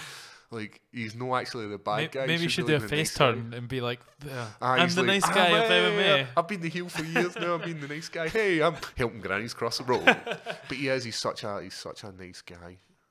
So to bring it back to you in the UFC, this last fight you won in spectacular fashion, and you won yourself a 4-fight contract. I did. This was the bonus. Did you get the bonus? We were fighting for our life. I got the bonus. Got performance of the night. Everything just kind of went bop, bop, bop, bop, bop, and it was like, oh, this massive relief. I've seen interviews after it, and you definitely seemed like you were buzzing. Well, see the interviews after it. The Brian and Bungie were standing at the side of the like it was like a wee platform. They were like going to pull me off. I remember walking down this corridor, and it was like my eyes were going all over the shop because like I'd just been fighting for 15 minutes and taking a few big heavy shots. Because the guy hit like a fucking truck. Tell me about it, man. And even when it was on my back and he's dropping these mallets into my face. Because even this, when you could hear in the cage, you could hear the thud from this guy's punches. Like, and I was like, this is crazy. I know, but it's just we love it, don't we? This is what gets the people going. Like, and it was worth it. And see, if you said to me, Paul, listen, 14 minutes, you're going to get your ass kicked. Would you do it again? Of course you would, man. There's like, but after this, Paul, this is what you get. You'll get the bonus. You'll get a 4-fight contract, and you get to relive that stream. Everything. It's worth it, and I would do it the same way again. So, just to give us an idea of your sort of psyche when in between rounds, and then maybe that last round where it was all going down. Like, what were you feeling in between the rounds, speaking to your corner, or were you really with it, or did you know? Like, are you aware of what sort of stake? You're aware of everything. You can hear, like, because obviously, like, I have fought myself, but for nothing sort of like not in the UFC. You're still aware. Like, when you get used to this, I remember, like, I've never ever felt nerves where I've been like, oh, I'm really scared. Like, the way I look at it is, it doesn't matter. Like, it's win, lose or draw. That is what it is. Like, if you go in there and do your best, and people will always criticise you, like, oh, you're saying you should have done this, and you should have done that, and you should have done this. I went in there, and I wasn't tight. My previous 2 fights, I was like, I'm so nervous. I can't lose this 0. I can't be unbeaten, and I'm fighting in my hometown, and it's a big deal. And when you're fighting against, not nerves, but you're fighting against your own tension, and when you take shots, they hurt a lot more. Whereas, like, you're like, what's his name, Bruce Lee, be like water. When water enters a cup, it becomes a cup. I don't know why I sound like George St. there, but anyway. And I was more relaxed and I took shots, but I was constantly working. He out skill set at me when it came to striking. I'm never ever going to be this superstar striker. You're never ever going to say, like, oh my god, did you see Paul's 3-punch combo? It was amazing. Like, you're never going to hear that. It's like Tekken. I know, it's like, I'm never going to be that guy. I'm the guy that chokes the shit out of you. Like, I'm the guy, if you give me a small space to let me wrap my legs around you. And if you look at your record, it shows that. Yeah. That's what I need. And I'm never going to be a striker. So, I was out muscled. I didn't expect to take him down. I did take him down, and he picked me up like I was a wee boy and just slammed me in my back. And I'm lying there, and I'm like, what's the worst that can happen? You just got to try. But at this point, you know, muscles are burning, and he broke like my ribcage. Like, he flung like a kick, and it bumped, and it was sore. And I remember lying on the ground. Was this in the last round? I think this was first round. He broke. Second round, I remember covering up like a side of my body, and he came in and he kneed me in the body, and I just felt this like, oh shit, man, this isn't nice. And I remember rolling over to my back and then like trying to work, but my ribs were goose then. Yeah. And you can see it in my hands, they drop a wee bit lower because there's like this, the body wants to protect it. And I remember just thinking, like, what's going to happen? Do you want to look back in this fight and just be like, man, you get your ass kicked for 15 minutes and done nothing? Yeah. And I felt him reaching in. He was very, very strong and top, and he was wanting to drop these bombs. And I was like, trying to finish you. Punch, like, let's. Yeah. And I fired it in, and it was like. Did you feel like he was open to it before? Had you experienced something in the fight, and you were like, you can, when somebody tries to force, like, see when people lay punches into you, they open themselves up, and it's like when it comes to grappling, I'm not the type of guy that will get you and hold you down and be like, right, I'm scoring points and this is how we win matches. That's not the type of guy I am. I'll always try and work because I want to finish the fight. I don't want to be in there for 15 minutes. No. If I can stop this in 10, I will. If I can stop this in 2, I will. Especially if you're fighting multiple people, then you want to, you know, make it quick and get on. So I'm like, right, and by going for submissions, you open up a bit of space and it allows people to move who are very, very good. And I'd felt like he was strong, and I was like, I thought I was going to armbar him. Yeah. But it was just the way he positioned his body with this punch, and I heard the clack, and I was like, what's going to happen? And I remember hearing Dan Hardy going, like, blowing his shit, man. Like, I like Dan Hardy, and I'm like, this guy's blowing his shit, man. And I'm like, just squeeze, Paul. Right. Just because you threw your legs up. I know. It was such a weird one because it didn't seem like you pulled the foot at all. It felt like you adjusted everything with your legs. Yeah, and one of the things, like when you drill, like Bruce Lee again, he says, don't fear the guy that does one kick 1,000 times, fear the guy that does don't fear the guy that does 1,000 kicks once, fear the guy that does one kick 1,000 times. Repetition. We go in and we drill. And from my early MMA days to my early jiu-jitsu, that was my move. Yeah. Like, I've caught black belts in it, I've caught white belts in it, I've caught MMA guys. It doesn't matter. If you give me that opportunity, I'll catch you with it. And you can miss out moves when you've got long limbs and you drill something for you. Like, I could show you how to do a triangle, but you won't be able to do it like me. No. And it's the same, like, people show you how to do a dash, but you can't. Doesn't count for body type either. You need to find your own way, dropping these moves and dropping your hips and controlling here. And I'll never forget, like, one of the best bit of advice I ever got with Brian was, I remember fighting, this was in like Kelvin Grove, and I remember fighting against... Was that the SS? It was probably... Vision. It was a Vision? I don't even think it was Vision. I think Scottish Fight Challenge? It was something like that. I remember I was fighting against Gary Christie, and I fought Gary Christie, and I got my triangle, and I squeezed. I gave it everything, and he never tapped. And Brian wasn't in my corner. Brian had something else on that day, and it was a grappling combat. It wasn't anything massive. And I remember he beat me. He didn't beat me, but Gary Christie, not Gary Christie, wasn't Gary Christie, who was it? Really nice guy too. Chris Bungard? Nah, nicer than him. Oh, really? He actually helps guys across the road. Anyway, right, and he was a grip house guy anyway. Right. Alan Love. Yep. Alan Love. And I remember catching this triangle and I couldn't finish it. Like, experience and technique, and he was like he was purple leading into brown at this point, and I was like blue. Right. I hadn't been training long. I got my blue belt under like 9 months because so I was relatively new, but this was strength. Right. And I remember showing Brian the video, and he's like, oh, you should have done this, and should have done this, and I was like, right. And then I got to fight Alan Love again. Like in MMA or in jiu-jitsu, and it was no gi. And I remember he took me down, and I fired up this triangle, and the triangle was in for 2 seconds. Boom, and I hit it, and I done exactly what Brian told me to do. That's crazy, because when you see triangles, there's a methodical process to it. It goes bop, bop, bop, bop. And then it takes at least 5 seconds. Whereas when I kept drilling this, because I knew, you'd fucked up, man. Yeah. Like, I'm always chasing people. That's the way I improve. Is it a strength triangle you're doing then, as opposed to a choke? No, it's like you look at the position of Marcin Lazar's after my Obama fight. The guy's unconscious. You look at what's his name? Yeah. So they're unconscious. They're unconscious. Right. Like, okay. It's not just about strength. It's about I've got it in such a way that I can get you to the point where you're going to pass out. And with a matter of like 3 months, I fought Alan Love twice. I couldn't finish the triangle the first time. Right. And it bothered me so much. I went and I was like, drill. That's that fighter's mind, you know. And I just kept. obsessed over this, like bump, bump, bump. And then the second, when I got him that game, it was like, boom, nailed him, tapped. And that, for me, that medal means something to me. Yeah. Because a guy who I sort of looked at and was like, he's good at this sport, very, very good at this sport. He was like mashing people at MMA, and he was doing the same in jiu-jitsu tournaments. He was very, very skilled. Did he fight a light heavyweight? I think he was a weight class below me. Okay.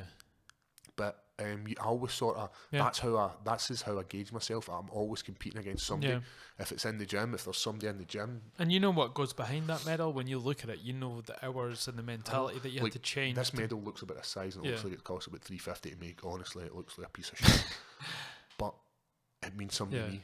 And it's like all the medals I've got, they mean something to me, and it's about an experience and a time. Change in your sort of personality and your sort of mindset as well. And I remember chasing that and thinking, oh, I wish I'd done love. I wish I could get him in that point again. Yeah. To rectify that, and I had time, and I remember he never beat me on. He couldn't tap me. Yeah. But he beat me on just skill. Yeah. Where he was like knee on belly, crush. Experience, and I done the same way. Scott Ward. I remember competing. Scott the Body Ward, like he's one of Marcos's training partners, and he gets to go about and all this kind of stuff. And I remember getting him in a grappling comp, and he just knee on belly me, side control, couldn't tap me, but he just was like, he moved about, and I'm like trying to defend, trying to go out of this position, and I said to myself, like, I'm going to fuck you up one day. Yeah. One day I'm not just going to knee on belly you and crush you. One day I'm going to fuck you up, and I got that. And I left him like a bus ball. I didn't really. I just, like, these are the kind of things I never actually got to. I never actually got to grapple him again. But I set myself these goals. Like, see if somebody... Internal goals as well. Like, I know they sound a bit mental, but I'm like, I need to... That's how I'm always going to improve. Not a lot of people say I'm going to be in the UFC in 5 years. Like, I'd say that's it's a goal, but it's generally like a sort of vague. I want to be in the UFC. That's what most people say. Like, my goal was I want to get to the UFC, and anybody that stands in it, I'll fucking mash them. And I've always been like that, just kind of like setting myself these goals for beating guys in the gym, to beating guys in grappling comps, to going to fights and beating people, just beating who's in front of you to get to the point where you want to get to. And that feeling of going through adversity and then learning from it and then overcoming it, there's no better feeling. And I feel maybe that's probably reflective of your last fight, you know, because you went through fucking shit in those first 3 rounds. Going back even further than that, I got my balls kicked twice. I never had been beaten, never ever faced defeat in MMA. Had smashed everybody, 7-8 wins as an amateur, 9 wins as a pro. Title as well. You had a title before you came. Smashed titles, had beat guys who were like, oh, this guy's going to the UFC, and fucked him up. This guy's beat the best guy, fucked him up. Yeah. And it was the same with grappling. Like, I remember I got beat off this guy. What was his name? What did you take to sort of gi stuff, or were you more of a no gi guy? I like gi, right? Okay. Because I'm lazy. So like, don't say that. You'll have all the Brazilians. And like that to me is like being big. And like tightness is like that's what I like. Whereas that and your triangle was super tight as well. So I that's know, like settings, bump and he's out. But whereas when you're no-gi, you know, you're a bit slidey, and you need to work on like I need to be a lot tighter, and I need to stop him from doing this. And I like gi. It's a lazy man's game. Okay. But what I fight is I fight no-gi. Yeah. Because that's what the UFC is. It's no-gi fighting, getting mashed. But I'm always just trying to like I'm trying to like beat myself. That's all I'm trying to beat. And it's like I get like recently, I don't know what it is, I've been getting really like pissy with Brian, like fucking tell me what I'm doing. Because like we were in the gym yesterday and he's like jab, and I'm like I'm jabbing. He's like, no. And I'm like no, I'm jabbing, and he's like no, jab like this. And I was like how am I jabbing? He's like you're jabbing like this, and I'm like that's the fucking same thing. And I'm getting like this because we're now trying to develop this. I can box, like I've boxed with like some very, very good Scottish boxers. Like I regularly box with Jay, who's fighting for the Scottish title. I boxed with Gary Cornish, who fought against Anthony Joshua. Right. Wow. Simmons as well, who's like won European titles and so you're Commonwealth getting titles. the experience, and I can hold my own. Yeah. Not only that, when I'm kickboxing as well, like I'm kickboxing with like guys like Danhausen or have in the past, Rustam. Like these guys are like top ranked in their division in kickboxing. When it comes to the UFC and you're up against guys who are elite level strikers and Yeah. grapplers. It's a different game. It's hard. Yeah. Like, Is that something you worry about, or is it something you don't even think about? I guess maybe is the further you go in your career, especially with the UFC, and you almost become an income for your gym as well because you know your name. Do you think that at some point you might be surrounded maybe like by people who might tell you what you want to hear, or do you think you trust in them so much that you just know they're going to say the truth to you at all times? Loyalty's loyalty. Like, you know, I started in the hit squad, and they're the guys that any sort of money I make, they're the guys who should get it. Yeah. Like, it's just who I've been. Yeah. And my coach Lawrence has always been very, very vocal. Like, I could literally go out and knock out Anthony Joshua under a minute, and he'd still be like, and he'll always nail me to the wall for stuff that I don't do right. You had your hands down. I know. He's like, it doesn't care what you're doing right, because you should be doing this anyway. Yeah. Your jab should be like this because this is your fucking job. Yeah. Do it. He's always going to criticise me in the negatives and like how to do this and like All do great this. coaches are slightly autistic though. So. And that's what works for me. Yeah. And the same way Brian's the same as like he'll give me he'll do this and it winds me up. He'll be like, oh, great round, and then he'll fucking nail me with like, right, your hand was down, you done this and you done this and you done this. And it's what like next time I'll do this, and he does this thing. See, when he's holding pads for me, he tries to wind me up.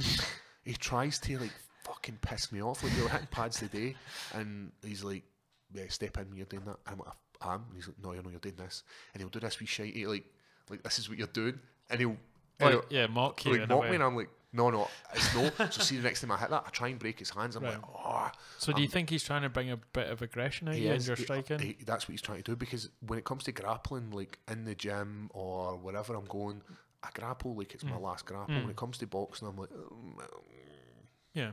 But he's wanted that's why he's one of the best coaches in Scotland, because he's taken me, a guy who's never ever done any striking. It's not like I've came from like a karate background, boxing as a young. I'd done no combat sports as a youngster, and he's taken me from nothing to then make me something. Be in the UFC.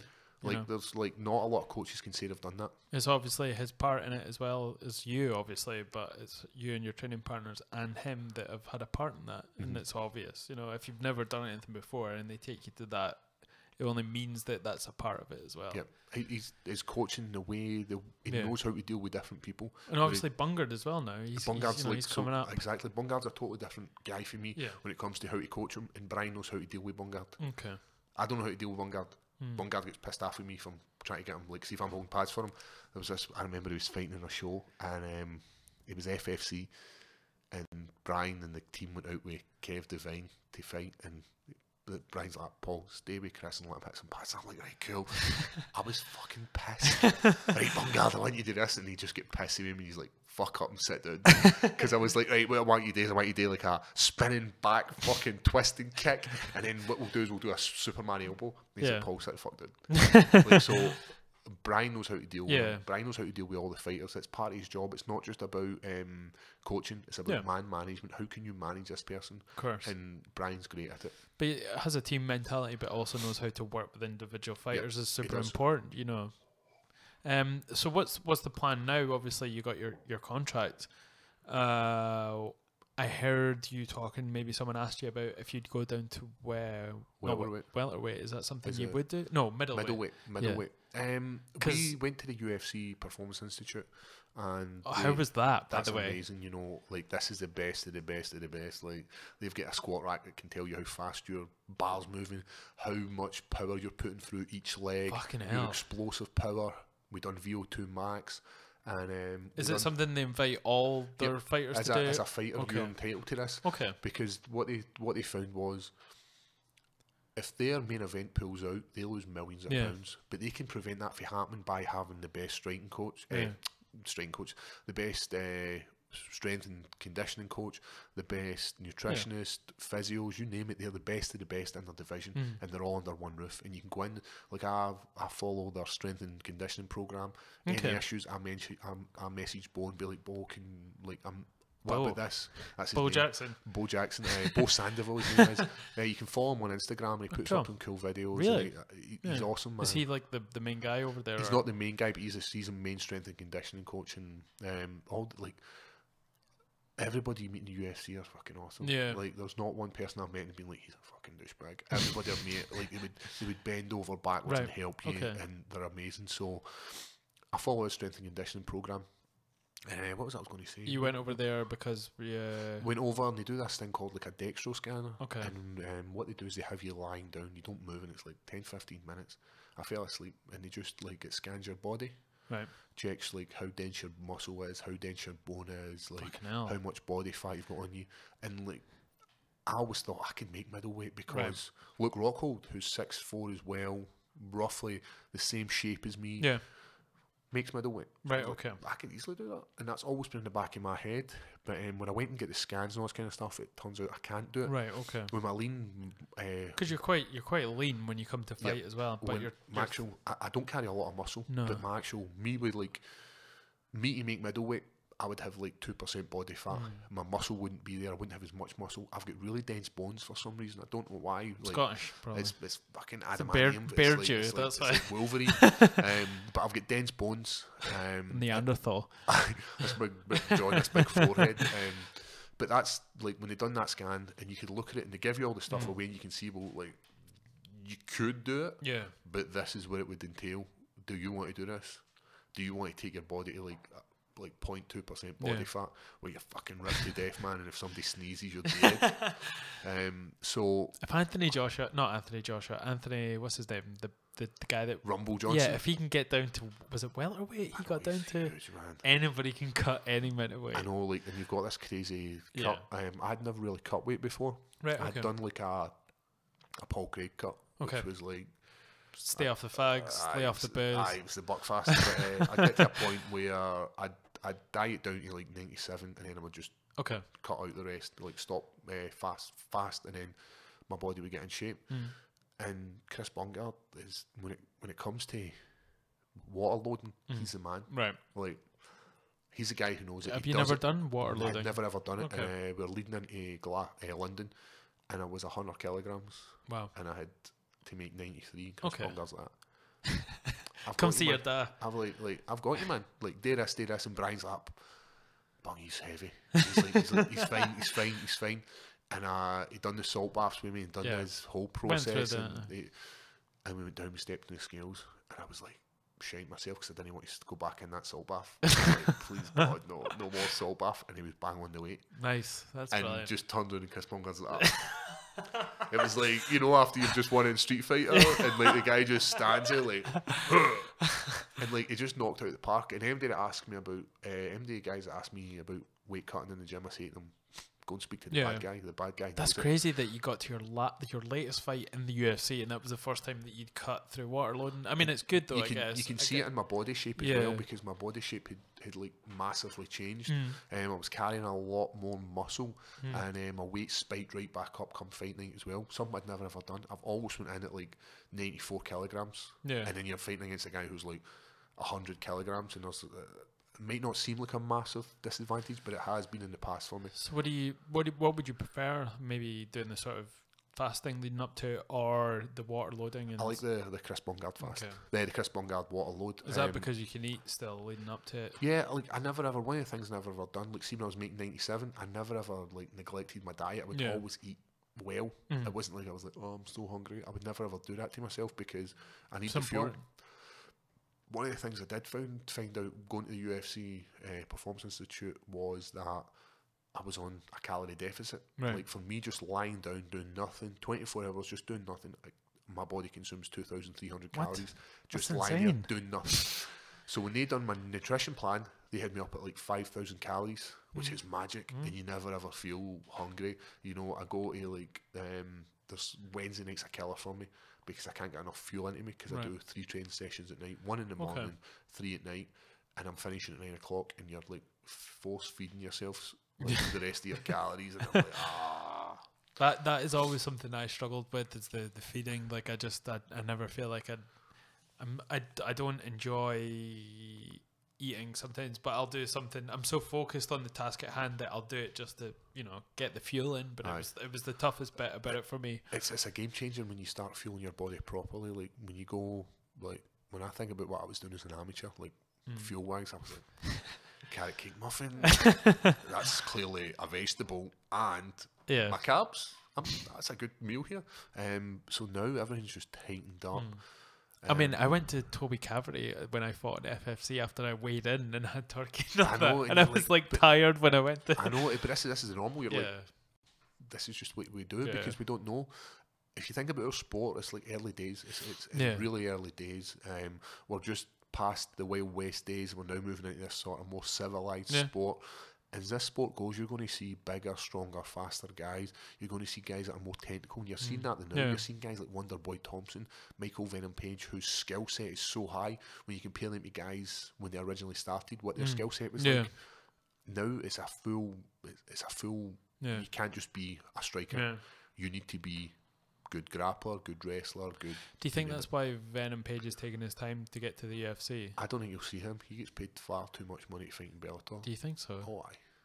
Because the same for Ben Askren. Why would Ben Askren go to the UFC when he's fighting in one FC? He's going to get mega money if he goes to the UFC. And he's already making an absolute mint.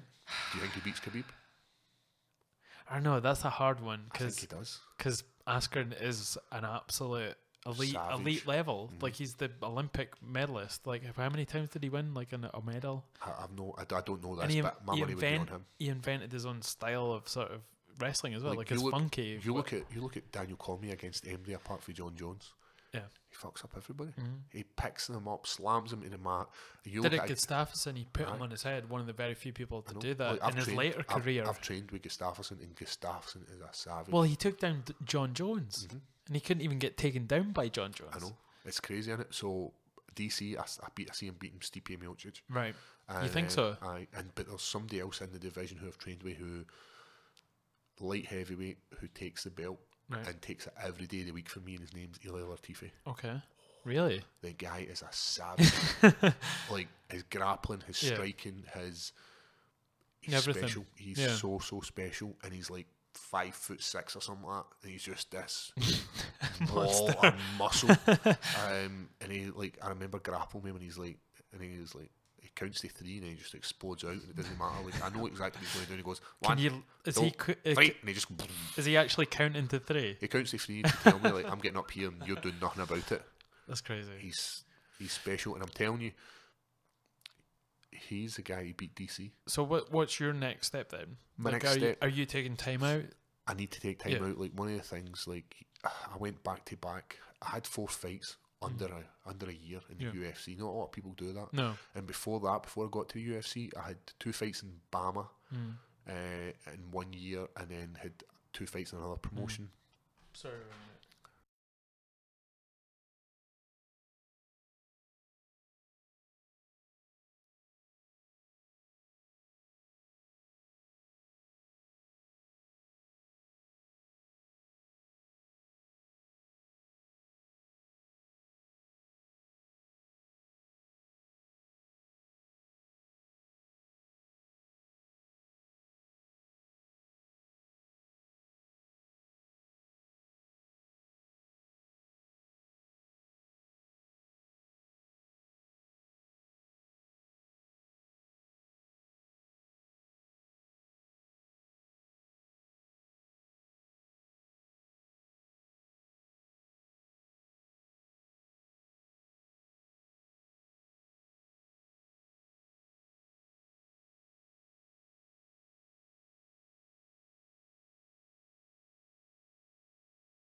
So yeah, you're taking time off.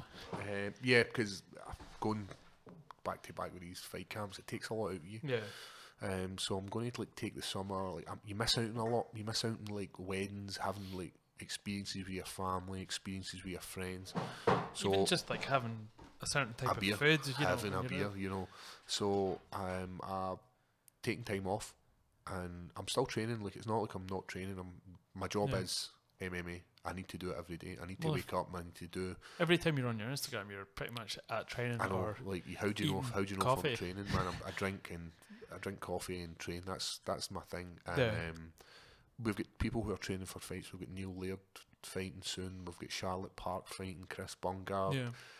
Gary McMillan. So all these guys are getting ready for their fights. So I still need to be in there to support them. They're there when I need them, and I need to be there. When, you feel like it's your turn to sort of support them.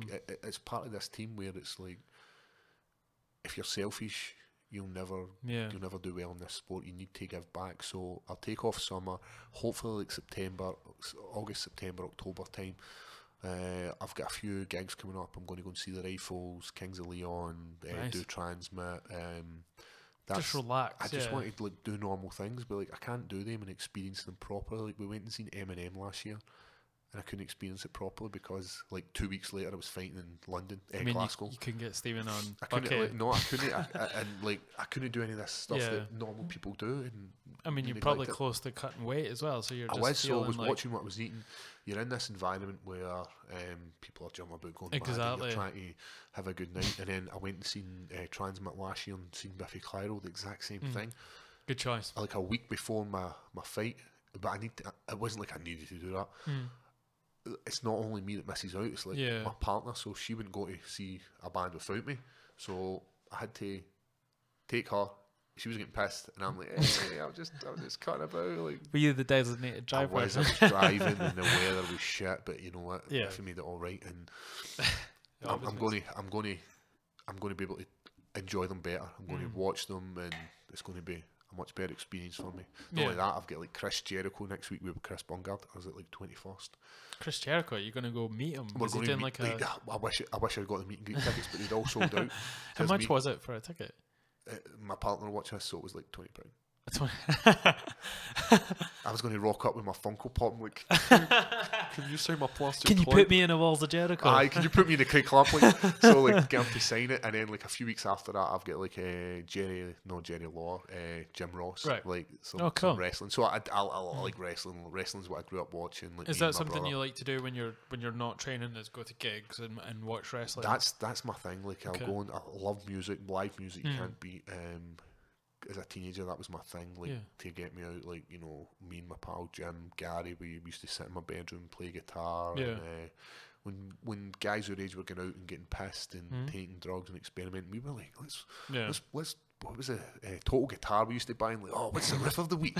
The riff of the month. Like, I was never ever amazing at guitar, but I enjoyed it. Yeah. And even now, it's one of the things that takes my mind off of fighting. I'll bring a guitar out, I'll sit and play, and I've went for like bands like Metallica. Like I still love Metallica. Yeah. Like all these heavy metal bands, like new metal, all these bands to now going into like. I'm getting older, and it's like, I love songs and shit. Like, I love Damien Rice. I can just listen to a guy just sitting with a guitar, just playing for hours. That's my thing, and I do that. I play the guitar and I sing. It's funny, like just to bring it back to sort of when you're older, looking down at younger people. When you look at the younger generation, or you are the younger generation at that point, and you always have people like, oh, you're not going to be like listening to just that metal stuff all your life. Like you're going to mellow out when you're older, and you're like, oh, fuck yeah, whatever. I'm not conforming. And then you're like, oh, why do these kids now just listen to metal all the time? But like my young sister, she's into music. And she likes like. If we were the same age, we'd be friends because we like the same kind of music. Friends with her now. I'm friends with her, but I love winding her up. So she's like, I remember she asked me to pick her and a wee friend up for. She's like 16. All right. And she's like, can you pick me up for Blossoms? And I like the Blossoms. And I'm like, I'm down with the kids. So I pick her and a wee pal up, and no one's ever down with the kids when they say I'm down with the kids. So I'm sitting in the car and she's talking about how was it? She went, oh, it was brilliant. And I was like, did he play this song? Blah blah blah. And I was like, oh, I get tickets for a band. She's like, who do you get tickets to go and see? And I went, I get tickets to go and see the Hunter. And she was like, started laughing at me, and I thought I was cool. Like, and she's like, no, they're pish ball. And I was like, they're fucking good, right? So like, do young people still like Biffy Clyro? They do. You see, they're doing their MTV Unplugged. Really? Yeah. Let's see. Because that was what I grew up with. Like I was into heavier music, but to chill out a lot of the time it was Biffy.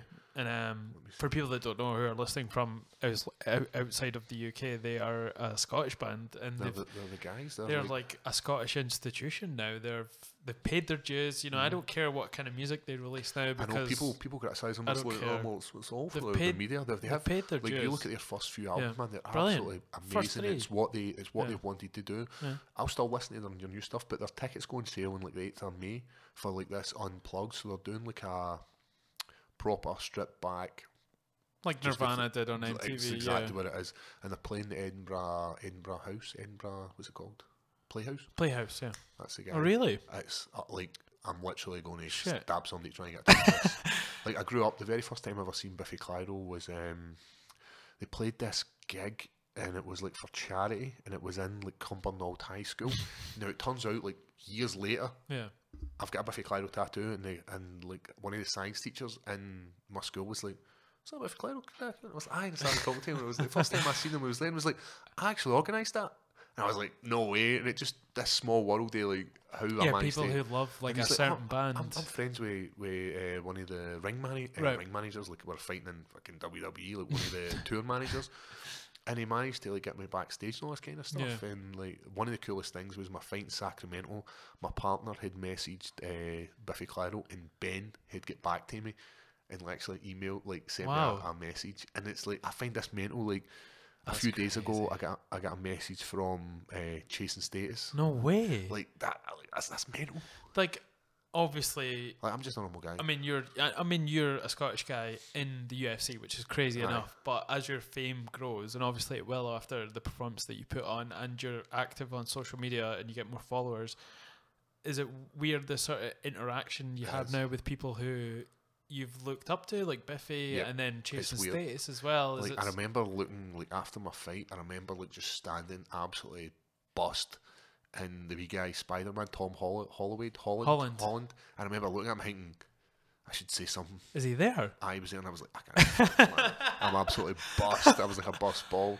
I that's exactly. Hey, could you imagine the gif it would get me to this? Oh. But Scotsman berates Spider-Man. So it's like one of these things where like it always feel weird to me that people like know who I am. Like, in the street, like, a guy recently got a tattoo of my face on his thigh. Wow.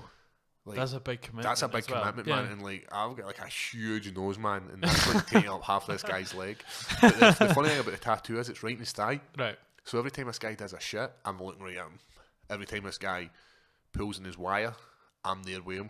Me and him are like, "You got this, man." Looking at his cock. Next time he bangs his fucking bird, like next time he's getting his bird's dishing out BJ, she's looking at me. And she's gone for it too. She's like, "Oh." She probably likes you more than she likes him. She's like, "Can you get a tattoo of him right there?" And she's doing a Spider-Man. But I always feel really weird to me. Like, people know and people want to follow me. People will ask me questions about like my diet. People like, they'll message me. Like, they look up to you. And I know, it just because feels recently, weird. like, you were in the newspaper for trying to kick these young girls in the face. What was it? Exactly. I got a chance to go to Celtic under-19s. Right. Okay. Youth. Okay. Now, these girls are like young athletes, and women's sport in general is just getting bigger and bigger, from soccer to tennis. In the UK as well. Like, everywhere, and they're impressive. So we went out there and we done like a sort of, we showed them what I would do as a normal strength and conditioning workout, and we showed them what Chris Bungard, and just basically having fun with them and showing them that I'm not this scary guy. I'm actually quite a nice guy, and I enjoy that kind of stuff. I love going to like. Did you go into teacher mode when you were there? You were like, hey guys, like Blossoms. I know, like, "Oh guys, you heard of the new Blossoms track?" And they're like, "This guy's a fucking douche." But I enjoy interacting with young adults. I always have. It's because it's been part of your job, I guess. And I do miss it. And I'll continue to do that kind of stuff where I go into schools and just tell people about. One of the things, it's like just hard work beats anything. Like, doesn't matter what you do, man. You can get your balls kicked for 15 minutes, but just fucking try and achieve your dream. Been all sort of like a YouTube, and then that's why like I do swear a bit, but like, seem to go into like proper teacher mode. "Hi guys, heard of the new Blossoms track?" yeah, I'm down with you guys. Fist pumping that guys, that's fucking loser. But like, when I go in there, like I come across a wee bit. Yeah. No, that's cool. Like, obviously, it's something that's part of your life that you want to sort of give back, man. Just give something back. Like, and even as a young guy, like, how old were you when you started being a teacher? I was like 21. I would have been 21. That's young, to go from basically school to then be teaching people who are in school or dealing with them. That's obviously something that's part of your personality. And I enjoy it. It's just, I love the fact that no 2 days were the same. And kids patter is amazing. Like, see sharp as fuck. Like, see the part of the hit each other way. Like, I remember there's times where like I'm like trying to be all serious and like trying to come down on these kids, and like I'm looking inside, I'm like pulling this face, and like it's clearly not funny. And I'm like inside, I'm like that's hilarious. And then I'll go back and tell my pals, like, by the way, wait till I tell you what these kids said today. It was hilarious. But you can't act like it was at the time. But what was it like when the sort of transitioning point from when you were just about to leave working and you been in the UFC and the kids obviously knowing that that's what you did, I guess, I assume. So I fought on the Saturday and I was back teaching on the Monday. Yeah. And it was the last week of school. And in Bells Hill Academy, I'm in my classroom and the place was packed outside my classroom. Really? Kids were just walking up and down, up and down, up and down. And the head teacher came in and she's like, Paul, you're going to have to go out and dress these kids. I was like, what do you mean? She's like, there's drones of kids wanting to speak to you. You're going to have to come and let them come in, get some pictures or something. So I'll let them come in and they just like get pictures and were asking me questions, all that kind of stuff. And I love telling people about what I do. Of course. It's a fun, and if I can inspire like one kid to like do something that they shouldn't be doing, then go for it. When I say shouldn't be doing, like obviously following the laws, but one of the things is like, I use this as an example. If you want to be a ballet dancer and the kids are like, I can't be a ballet dancer, like it's seen as being a bit of a taboo. Yeah. Like especially in Scotland. Especially in Scotland, I know. If you want to do anything other than football, you can do it. Yeah. Like we grew up where it's like you don't play football. Pifter, eh? I just back off over there. You're not getting a touch of the ball, but like you can do anything you want to do. You know, just put the time in. And I was teaching my daughter that. my daughter does athletics. Right. She's very, very long, very, very lean, and she was competing in these like sort of wee junior trials, and it's brilliant because it starts showing you that if you lose, there's only one person to blame. There's only one way to sort that, and it's you need to do it. And how much effort you put in is directly correlates to what you get. I'm probably going to get like lifted by the police, and they're probably going to be like, Paul, we're going to charge you for child abuse. I took my daughter to the gym. Right. She asked me, I was like, listen, the way to get better, the way to get faster, the way to get explosive muscles is you need to put in more work. Like I know you're doing your classes when she goes and learns how to do proper running technique. I can't show her that. No. What I can show her is how to get the most out of her muscles, how to fuel her body properly, how to have the right attitude. And I took her to the gym and I done a workout with her. And she's very, very good. She does it all and she has fun. And then at the end of it, I put her on the step machine, where she always has to do is step up in these stair climbing machine.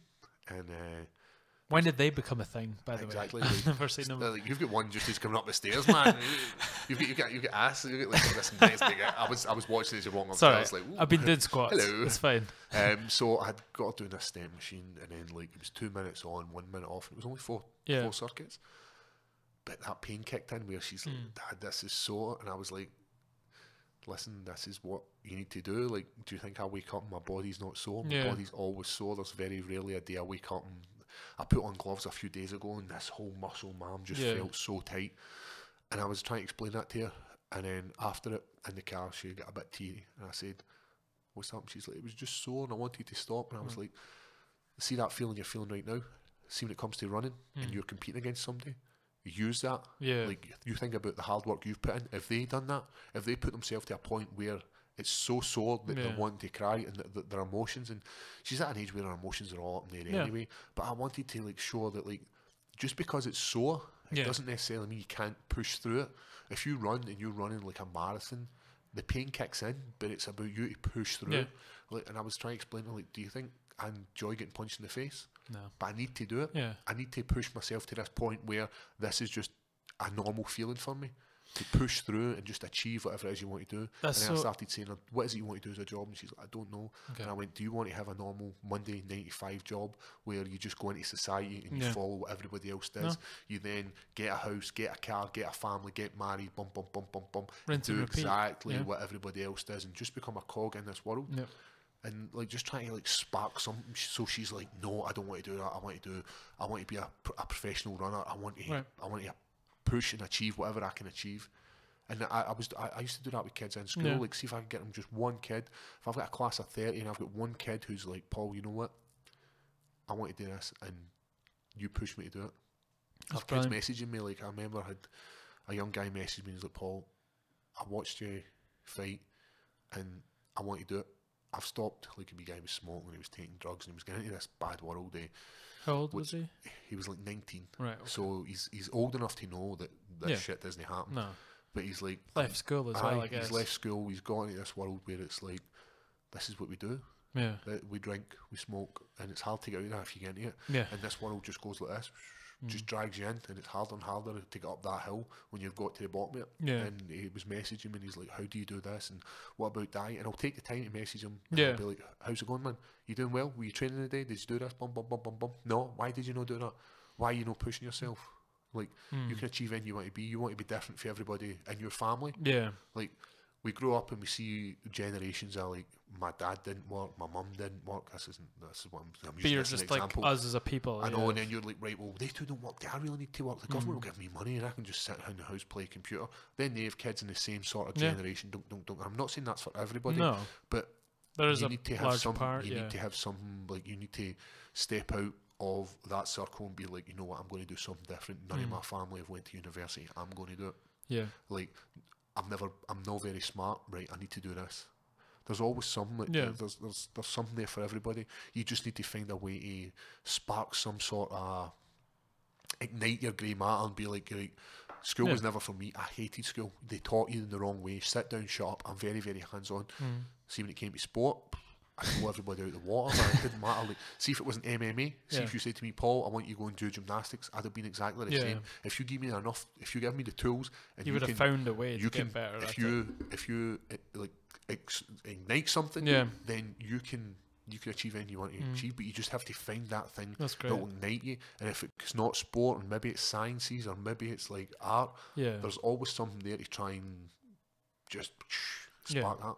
And that's what I was trying to do with my daughter. Just try and be like, you can. It's brilliant though. Like, obviously, it's important to you, and it's important to sort of bring that up in your kids, just to bring it back to what you were saying, to try and tell a kid who's never experienced that type of pain before as well, like, to try and explain that this is a good thing to be able to get past it. I mean, that's hard. When you're older, you just think, well, that's part of, doing whatever you love. But to try, when it's your kid and it's the first time they've came across this, just to be like, well, this is about just pushing past that, and that's what life is, There was one night she came in, it was a wet night, and she's like, Dad, I'm really sore. She said, I don't want to go to athletics tomorrow. And I gave her the exact same speech. Listen, darling, this is what it is. There's days you'll wake up and your body will be sorer than what it was. But if you take time off, it becomes worse. The DOMs become much worse because your body doesn't used to it. I mean, your body gets used to doing certain movements. So doing this sprint motion, your body gets used to it and becomes so efficient at doing it. Like, I remember the first few times you flung a punch, and you were like, right, that's easy.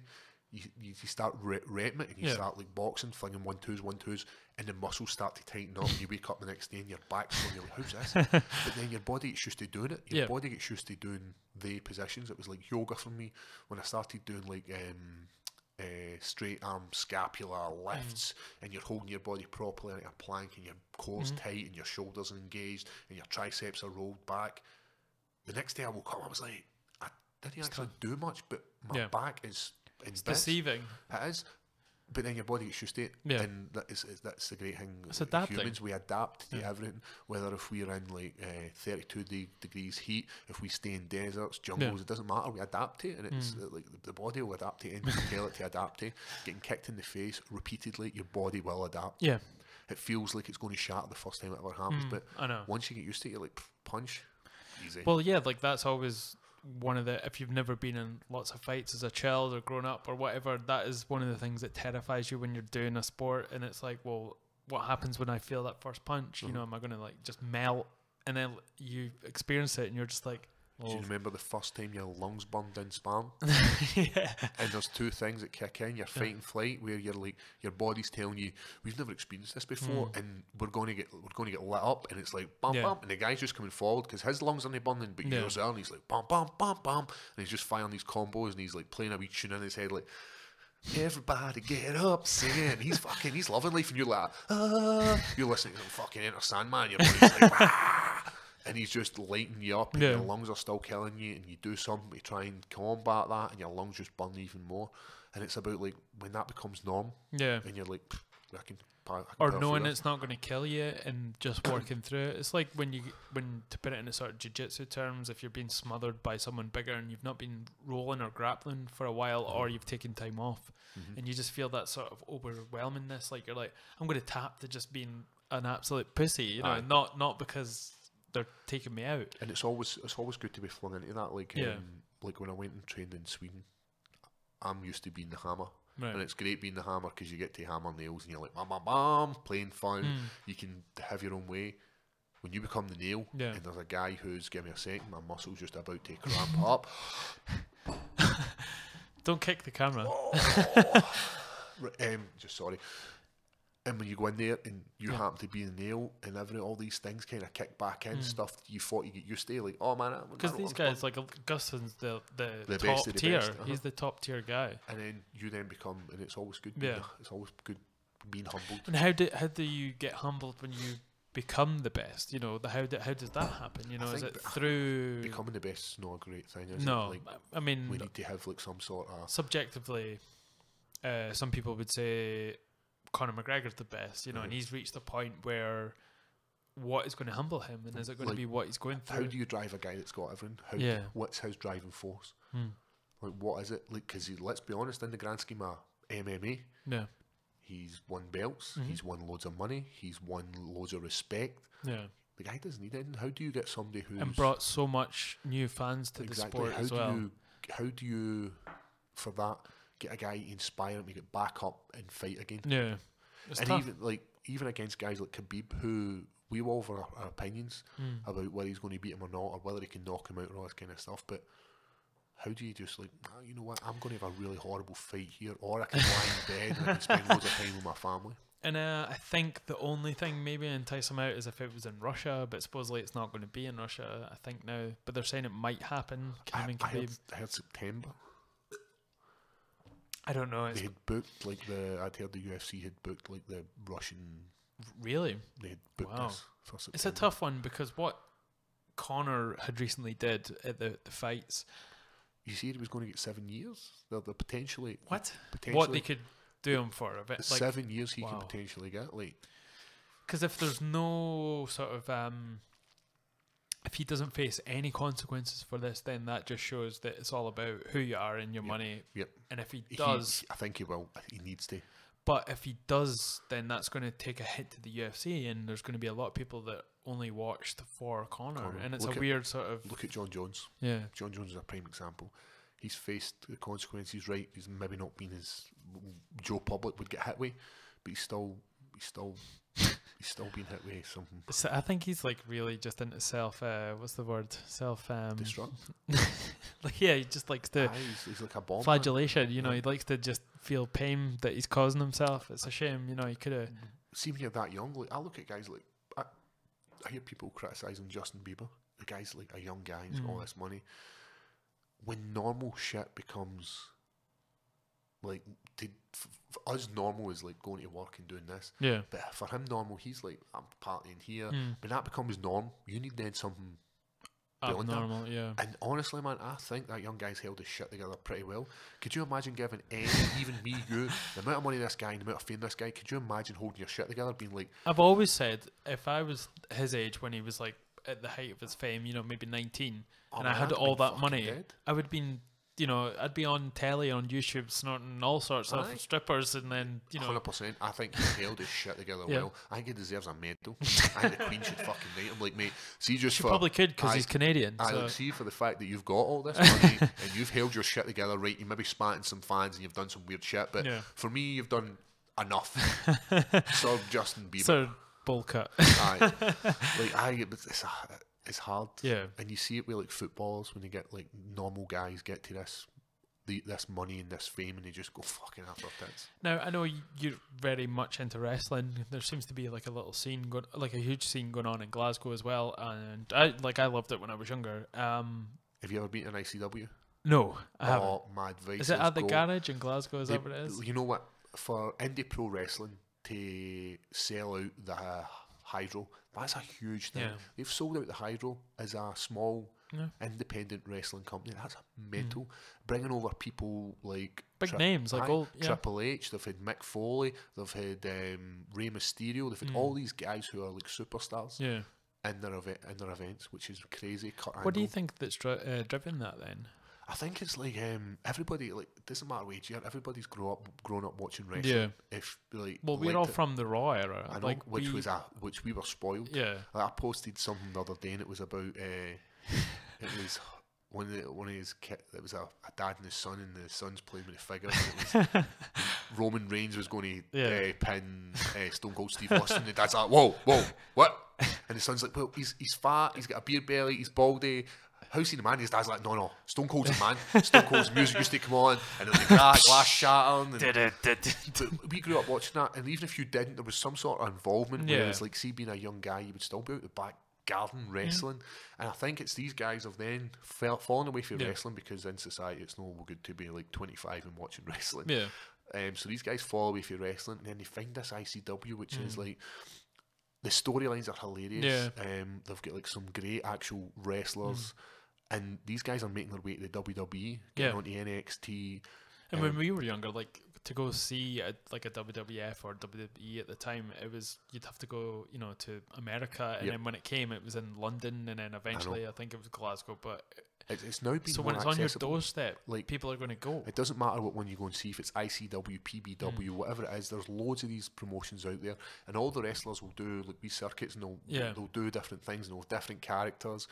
But it's about buying into their promotion, and it's amazing, and it takes you back to this, like, as a young guy watching wrestling, but it's an adult version of it, because they're doing like stuff that normal guys would be doing, like you know, when you get like booted in the boys, and they're like, oh, my boys, and they say, like, they use like our language they would use, like, whereas like, oh, you've kicked me in my private, like, there's a guy, the Jeffries, there's a guy, right, and I'm probably going to get nailed for this, but he puts on this, like, he's from Scotland, right, and he's fighting in the WWE, and he puts on this voice. Really? It's fucking horrible. Do you think that's a good thing? Like, no, it's horrible. Like, as a Scottish guy, you're listening to this guy talks like this, and his full face move, and I'm like, fuck up.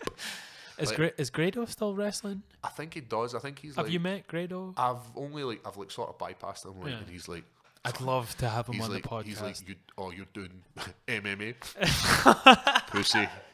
He's walking away. I think. Was it Vice? Was it Vice that did the small piece on Grado?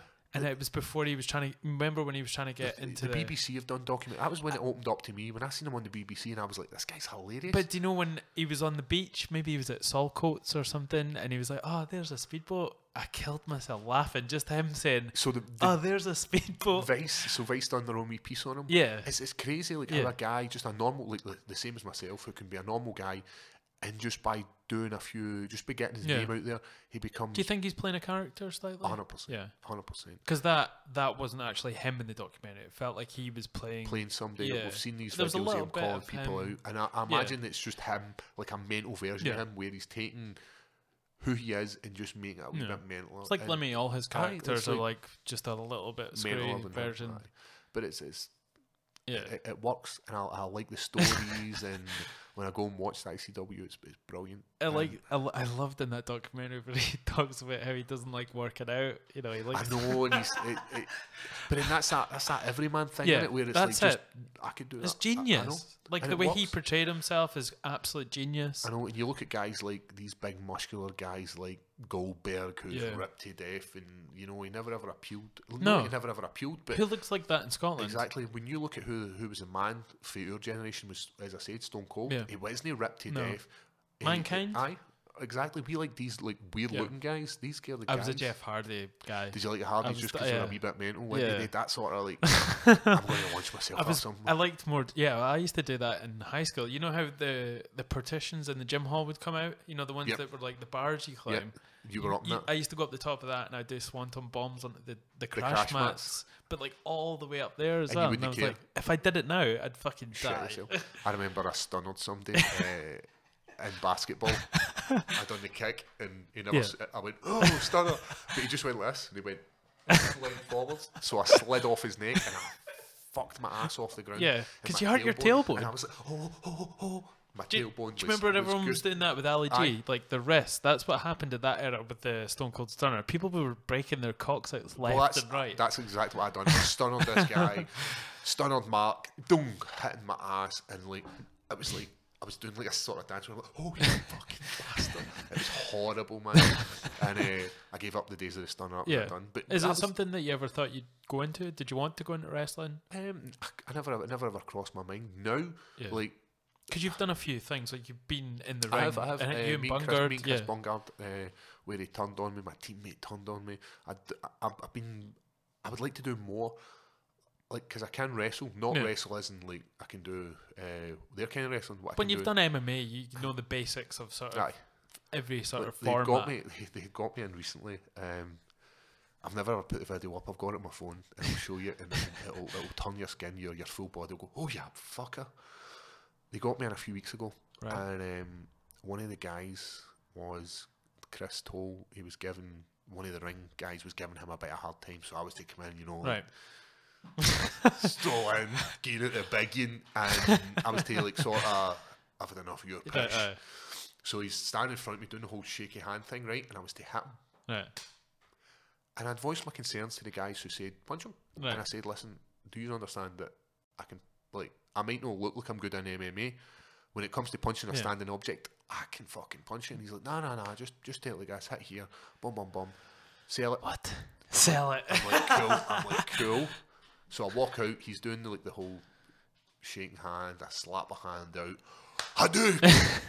I break the guy's jaw. What? The guy hits the deck, he loses... You literally break his jaw? He loses 3 teeth, what? jaw's broken 3 places, and I go up, so after it, I go backstage, and I'm like, listen, I'm really sorry. He's like, it's fine. The blood's pissing out his mouth, and I'm like, I'm really sorry, like, because the last thing I want to do is hurt him. Yeah.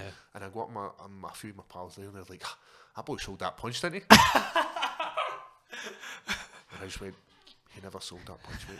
I actually punched him, and I feel horrible, and I kept getting like PTSD. I kept getting like flashbacks to this poor crunch. How do you sell like a broken jaw as well? Well, he sold it. He sold this punch, and I felt horrible for it. And the poor guy had to get his jaw wired and get plates put in. And is it something that anyone said anything to you in relation to the UFC? Because obviously, doing that and MMA, is there like anyone saying, well, you might hurt yourself, or you? So we always have to go through the UFC. Like, I'm always like, no matter what I do, I've always got to have like to say to them, like, this is what I'm doing. Are you happy if you get in? So even when it comes to media, like, I need to tell them what I'm doing, and they then need to say yes or no. It's not like I'm not an idiot when it comes to talking. It's not like I'm talking like, I once punched a guy and I killed him and I done this. I'm not a moron, right? No. So the UFC will normally let me do pretty much all the media stuff, and they'll say, don't talk about this, don't talk about this. This, one of the things I used to say all the time when I used to get picked up for it was, cage. I would say, we fight in a cage. We don't fight in a cage, we fight in an octagon, Mr. Cake. So fucking stop saying cage, yeah. It's made of cage, though. Aye. So what? So I've stopped saying cage, even though I've just saying it. The octagon. So I'll get my boys kicked to that. But it's the octagon. We fight in an octagon, and it's trying to get away from that sort of image of like, this is a brutal sport. And it's. Do you think it matters at this point though, because it's not anymore, so far beyond what it was? The reason the cage, or we've got that mesh, is like that, and it's so people can see. If you've got ropes and you're at low level, you're going to see the ropes and you can't see. I thought it was to stop people falling out. We think about we have boxing boxing events. So it's so you can see. And it's to keep everything in there. Oh, nice. That's exactly what it's for. Do you think it's the best format for it? What do you think? There's anything that could be better? I think this is a sport. We can't go changing it because people complain about having the cage and people are good at using it, but that's just that sport now. It's part of it. It's progressed from being going into a gym and fighting somebody at their sport, like what the Gracies done back in the day, to now being in this octagon. See what I did? The cage octagon. Yes, wearing these gloves because that's what we do. Right. And you look at like people like, oh well, the hands came out and like I'm poking. This is our sport. This is what we do. We just need to keep our fish. I mean, I guess there will be sort of changes, but I don't think there'll be anything huge. I don't think it'll be huge. I don't think they'll change how the octagon looks. I don't think they'll change the gloves. These things are like Is there anything that you would sort of think, maybe this rule or this sort of... You know what one always gets me? This. The elbows, yeah. The elbow, I'm like, how the fucking that? But then if I'm lying on my back, it's the same motion, but I can do it. That to me just is a bit mental. That always was like, I can lie on my back in guard and elbow someone like that, but I can't do it when I'm standing up. I think that's mental. I think it comes to, like, I heard Joe Rogan talk about it once, and it comes to, like, when you used to see these guys breaking bricks with their elbows, boom, and the power they could generate because they were standing the downward force, and that's the reason that was taken out. Like, to be honest, again, I would rather get hit with this than get hit with a turning elbow. Because it's more likely to slice with a turning one, and that's going to put you out for a while, you know. So I wouldn't change it. What was the one where it was the guy in the gi, and he had the guy in the crucifix, and he was like elbowing him, like, and that was one of the most brutal elbows of it.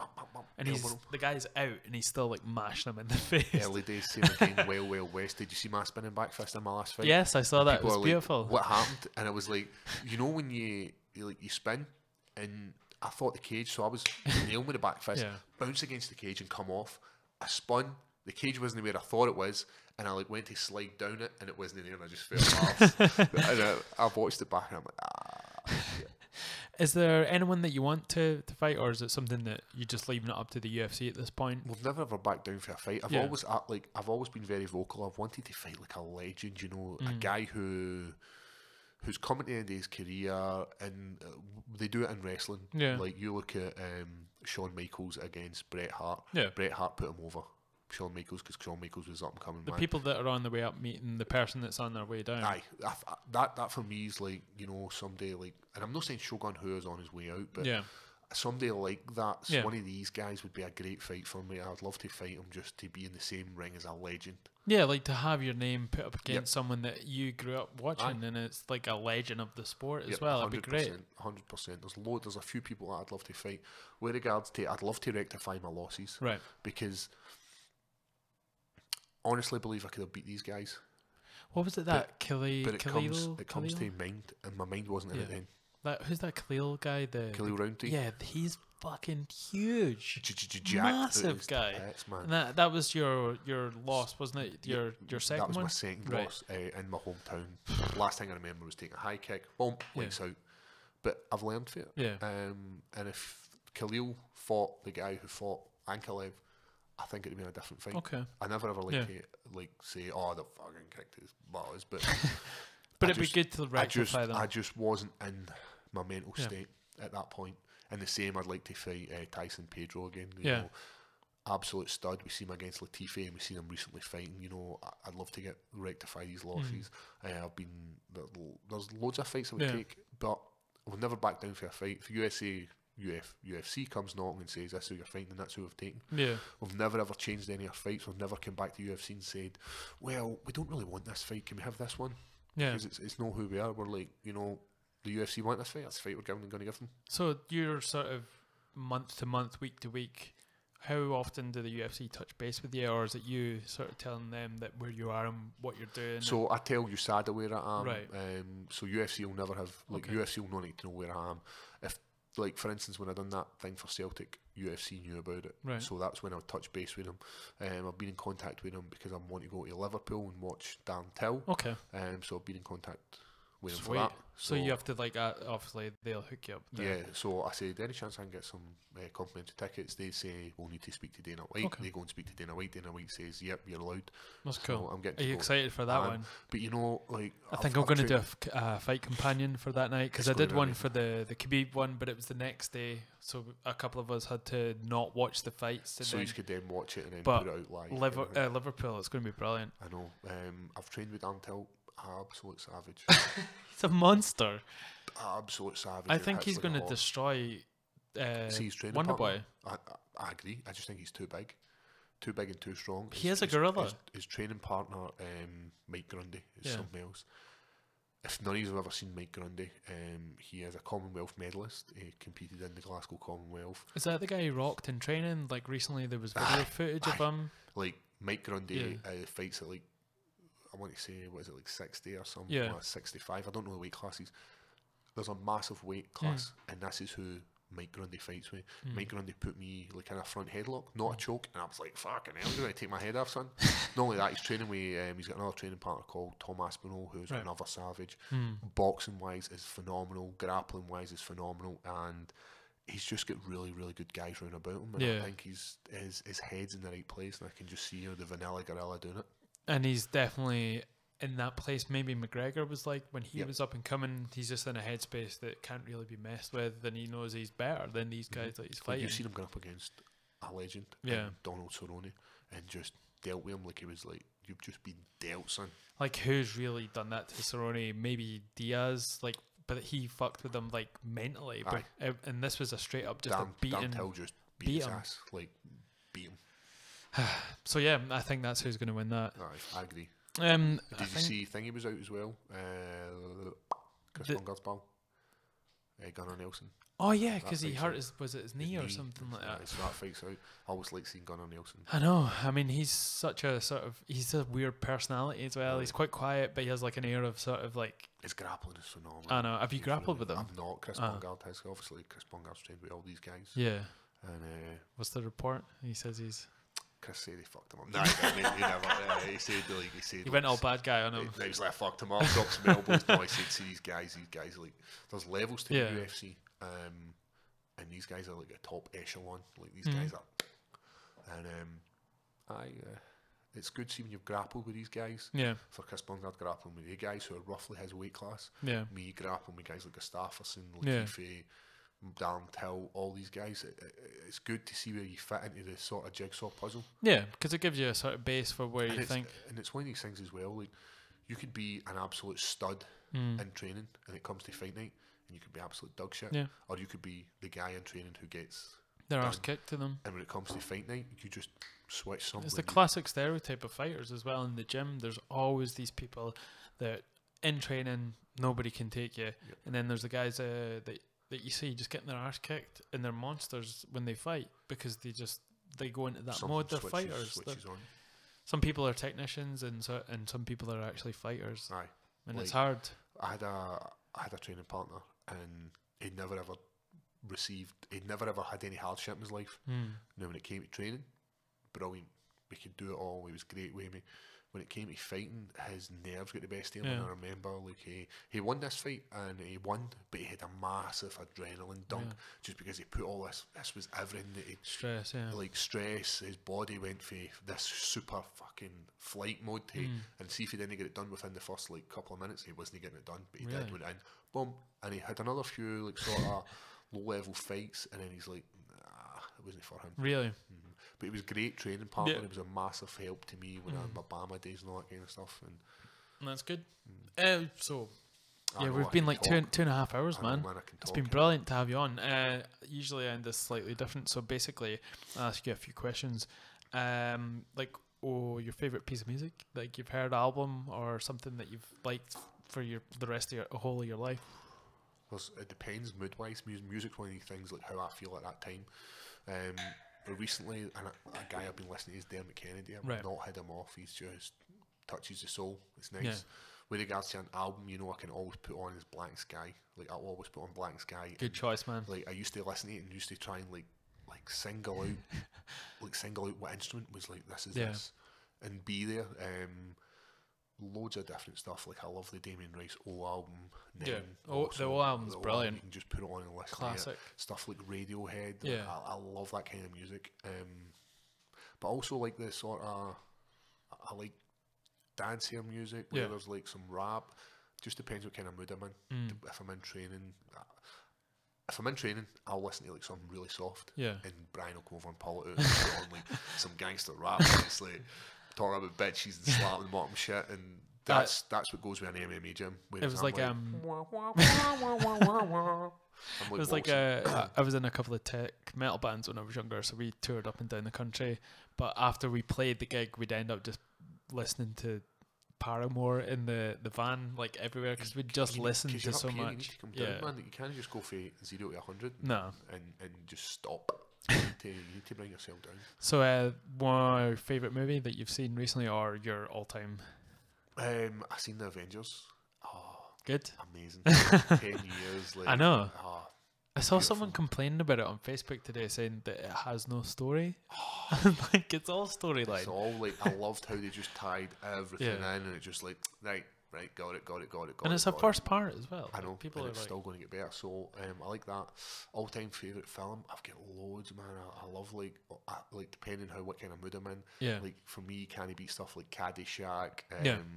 Coming to America, all these kind of films, like just those 80s comedy ones are brilliant. Like How Good Is Life? With Eddie Murphy in it. You ain't going to no boom boom room. Okay, motherfucker, you ain't coming no boom boom room.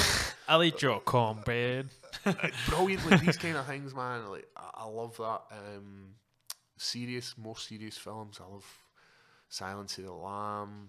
Oh, there's so many films. Lord of the Rings for me, like both of them, like both Lord of the Rings and The Hobbit. Yeah, brilliant films. Really, a Hobbit fan? Loved it. Loved it. It was one of the very first books I ever read. Right, as okay. Like a young adult. And it was just hit every mark after hit. Like, you know, every single chapter there was some happening. I like Martin Freeman. I like him. Yeah. Like I like him as Bilbo Baggins. I've been like trying to like get my partner to allow me to buy Galam ring, which is like Gandalf's sword. Yeah. She's like, you're not. I'm like, there's a space just above the cooker. We can put I've it just in. wone a bonus fight night. It's gonna get it. But what she doesn't know is I bought Bret Hart glasses. Signed Bret Hart glasses. How much did that set you back? £20. Oh, okay. She'll be watching. Same as those tickets for so in a buy, which is like a bit of splurge, like that's kind of stuff. Like I waste money, like whereas like that's something that it's just rubbish, but I'll like put it on my shelf and it'll just be there. And I'll look at it and be like, Bret Hart's signed shades. Bret Hart's touched the glass. That's the kind of guy I'm like. But Lord of the Rings. Yeah, and then we'll end on this. Your favorite quote that you've heard or read or. I always like that. I used to walk out to the Rocky and about how hard you hit. It's about how hard you can get hit and keep moving forward and what you can do and keep moving forward. That's how winning's done. Yeah, I like that. I also like Arnold Schwarzenegger. Like Arnold Schwarzenegger as a young guy. Like I wasn't muscly. I was very very thin. Yeah, and like I wasn't tall. I was like just an average looking kid.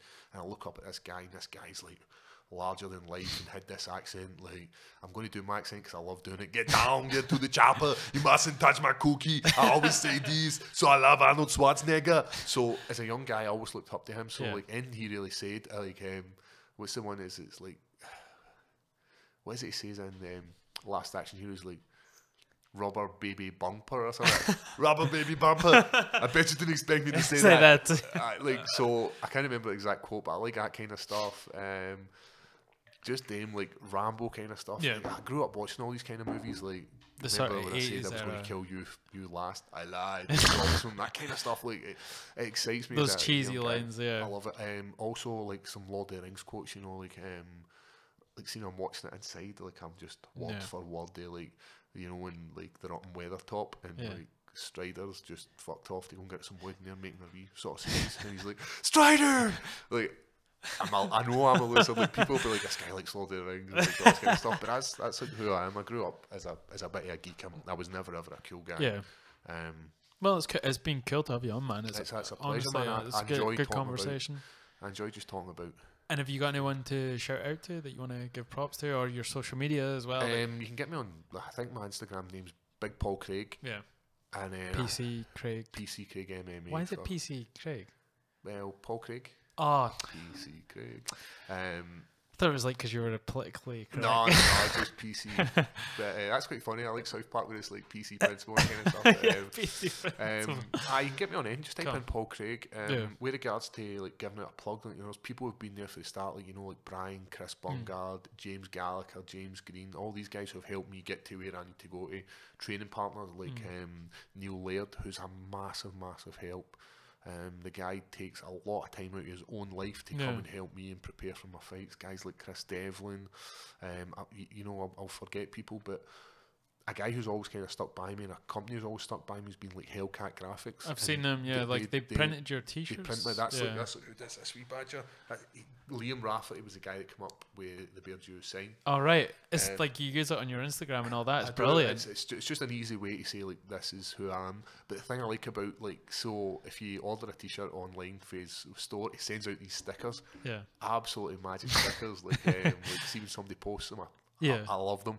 I stick them in the back of my iPad and all that. Is it the just random ones or? It's random, like for each kind of fight, we bring out a new T-shirt. Okay. We don't expect to sell millions of these T-shirts. We don't be like, oh, we're going to make our millions from selling these T-shirts. Selling What it merch. is, it's just kind of like a bit of fun. Yeah. Like our new T-shirt says, "Jiu-Jitsu is God," because in the mental rambling that I said in my last interview, I said that. You know, Was it like, random? It is. I thought it was something you maybe had. It's just literally. Was that random? It's just.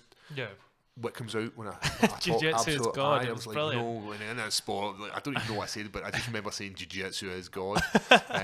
So like these guys are like awesome, and like they've supported me for day one. You know, they help pay for medicals, look after me. Where are they based? They're based in Bearjew. Right. Okay. So Hellcat Graphic, they do loads of different stuff. If like I'm needing, like they keep going at me to wrap my car, like so they do like wraps for vehicles. They do everything, don't they? They do everything. So any sort of graphics related, they make their own T-shirts. So if you're like needing T-shirts made, they're the guys. Message them and they'll hook you up, as well as designing. Yeah. Like, they design the bad guy logo. Right. Okay. They're just master They everything. pretty much is an all faceted thing that you want to go to, and they'll just do everything for you. Whatever it is you're needing, if you're needing like banners made up, that's who guys who like see all the Hit Squad banners, like when we fire them over the cage, they do them all.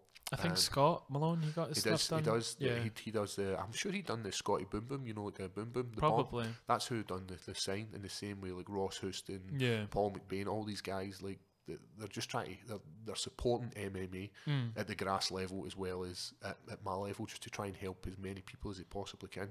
And it's like I'm under no illusion these guys get anything back other than like the love for the sport. Yeah. So when it's like that, and it's not like if you've got like a fitness industry and you're actually selling like protein, and I'm like, hey guys, buy this protein and you can end up with a 6-pack like me. They're not getting that. Like, no. People go out and buy that protein because this fighter uses it, or like they don't get anything like that. They're just looking to help people. Yeah, that's like, amazing though. I know it's a good way to have in life. Like if you constantly take for life, it'll just consume you, man. If you just constantly take, like you've got to give back, and that's what these guys are doing. It's very important. It's good that you have someone, a team like that backing you as well. So I'll drop in and I'll just see him, and he'll be like, how's it going, man? It's just an actual, like, we'll go and see gigs together, me and Liam, and like you're friends with them. I like a guy. The guy is like awesome. I've actually PT'd him a few times. Cool. He's absolutely pish. I'll say that. He's absolutely pish. He's been like, I remember one day he came in to do. We were only doing pull-ups, dips, and push-ups. Yeah, non-mental.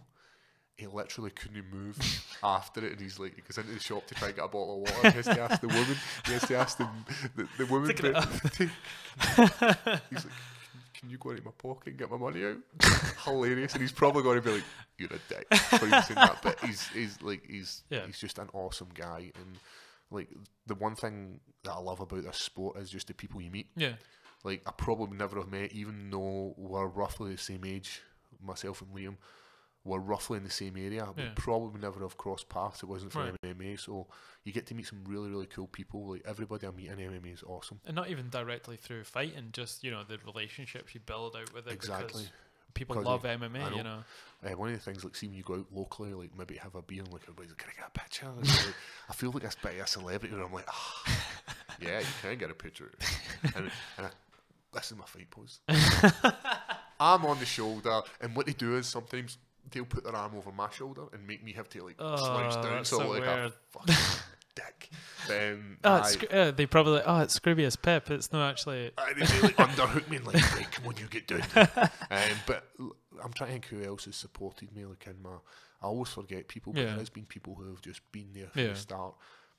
And loyalty's nothing in it. It costs nothing to be loyal to somebody. Exactly. Just support.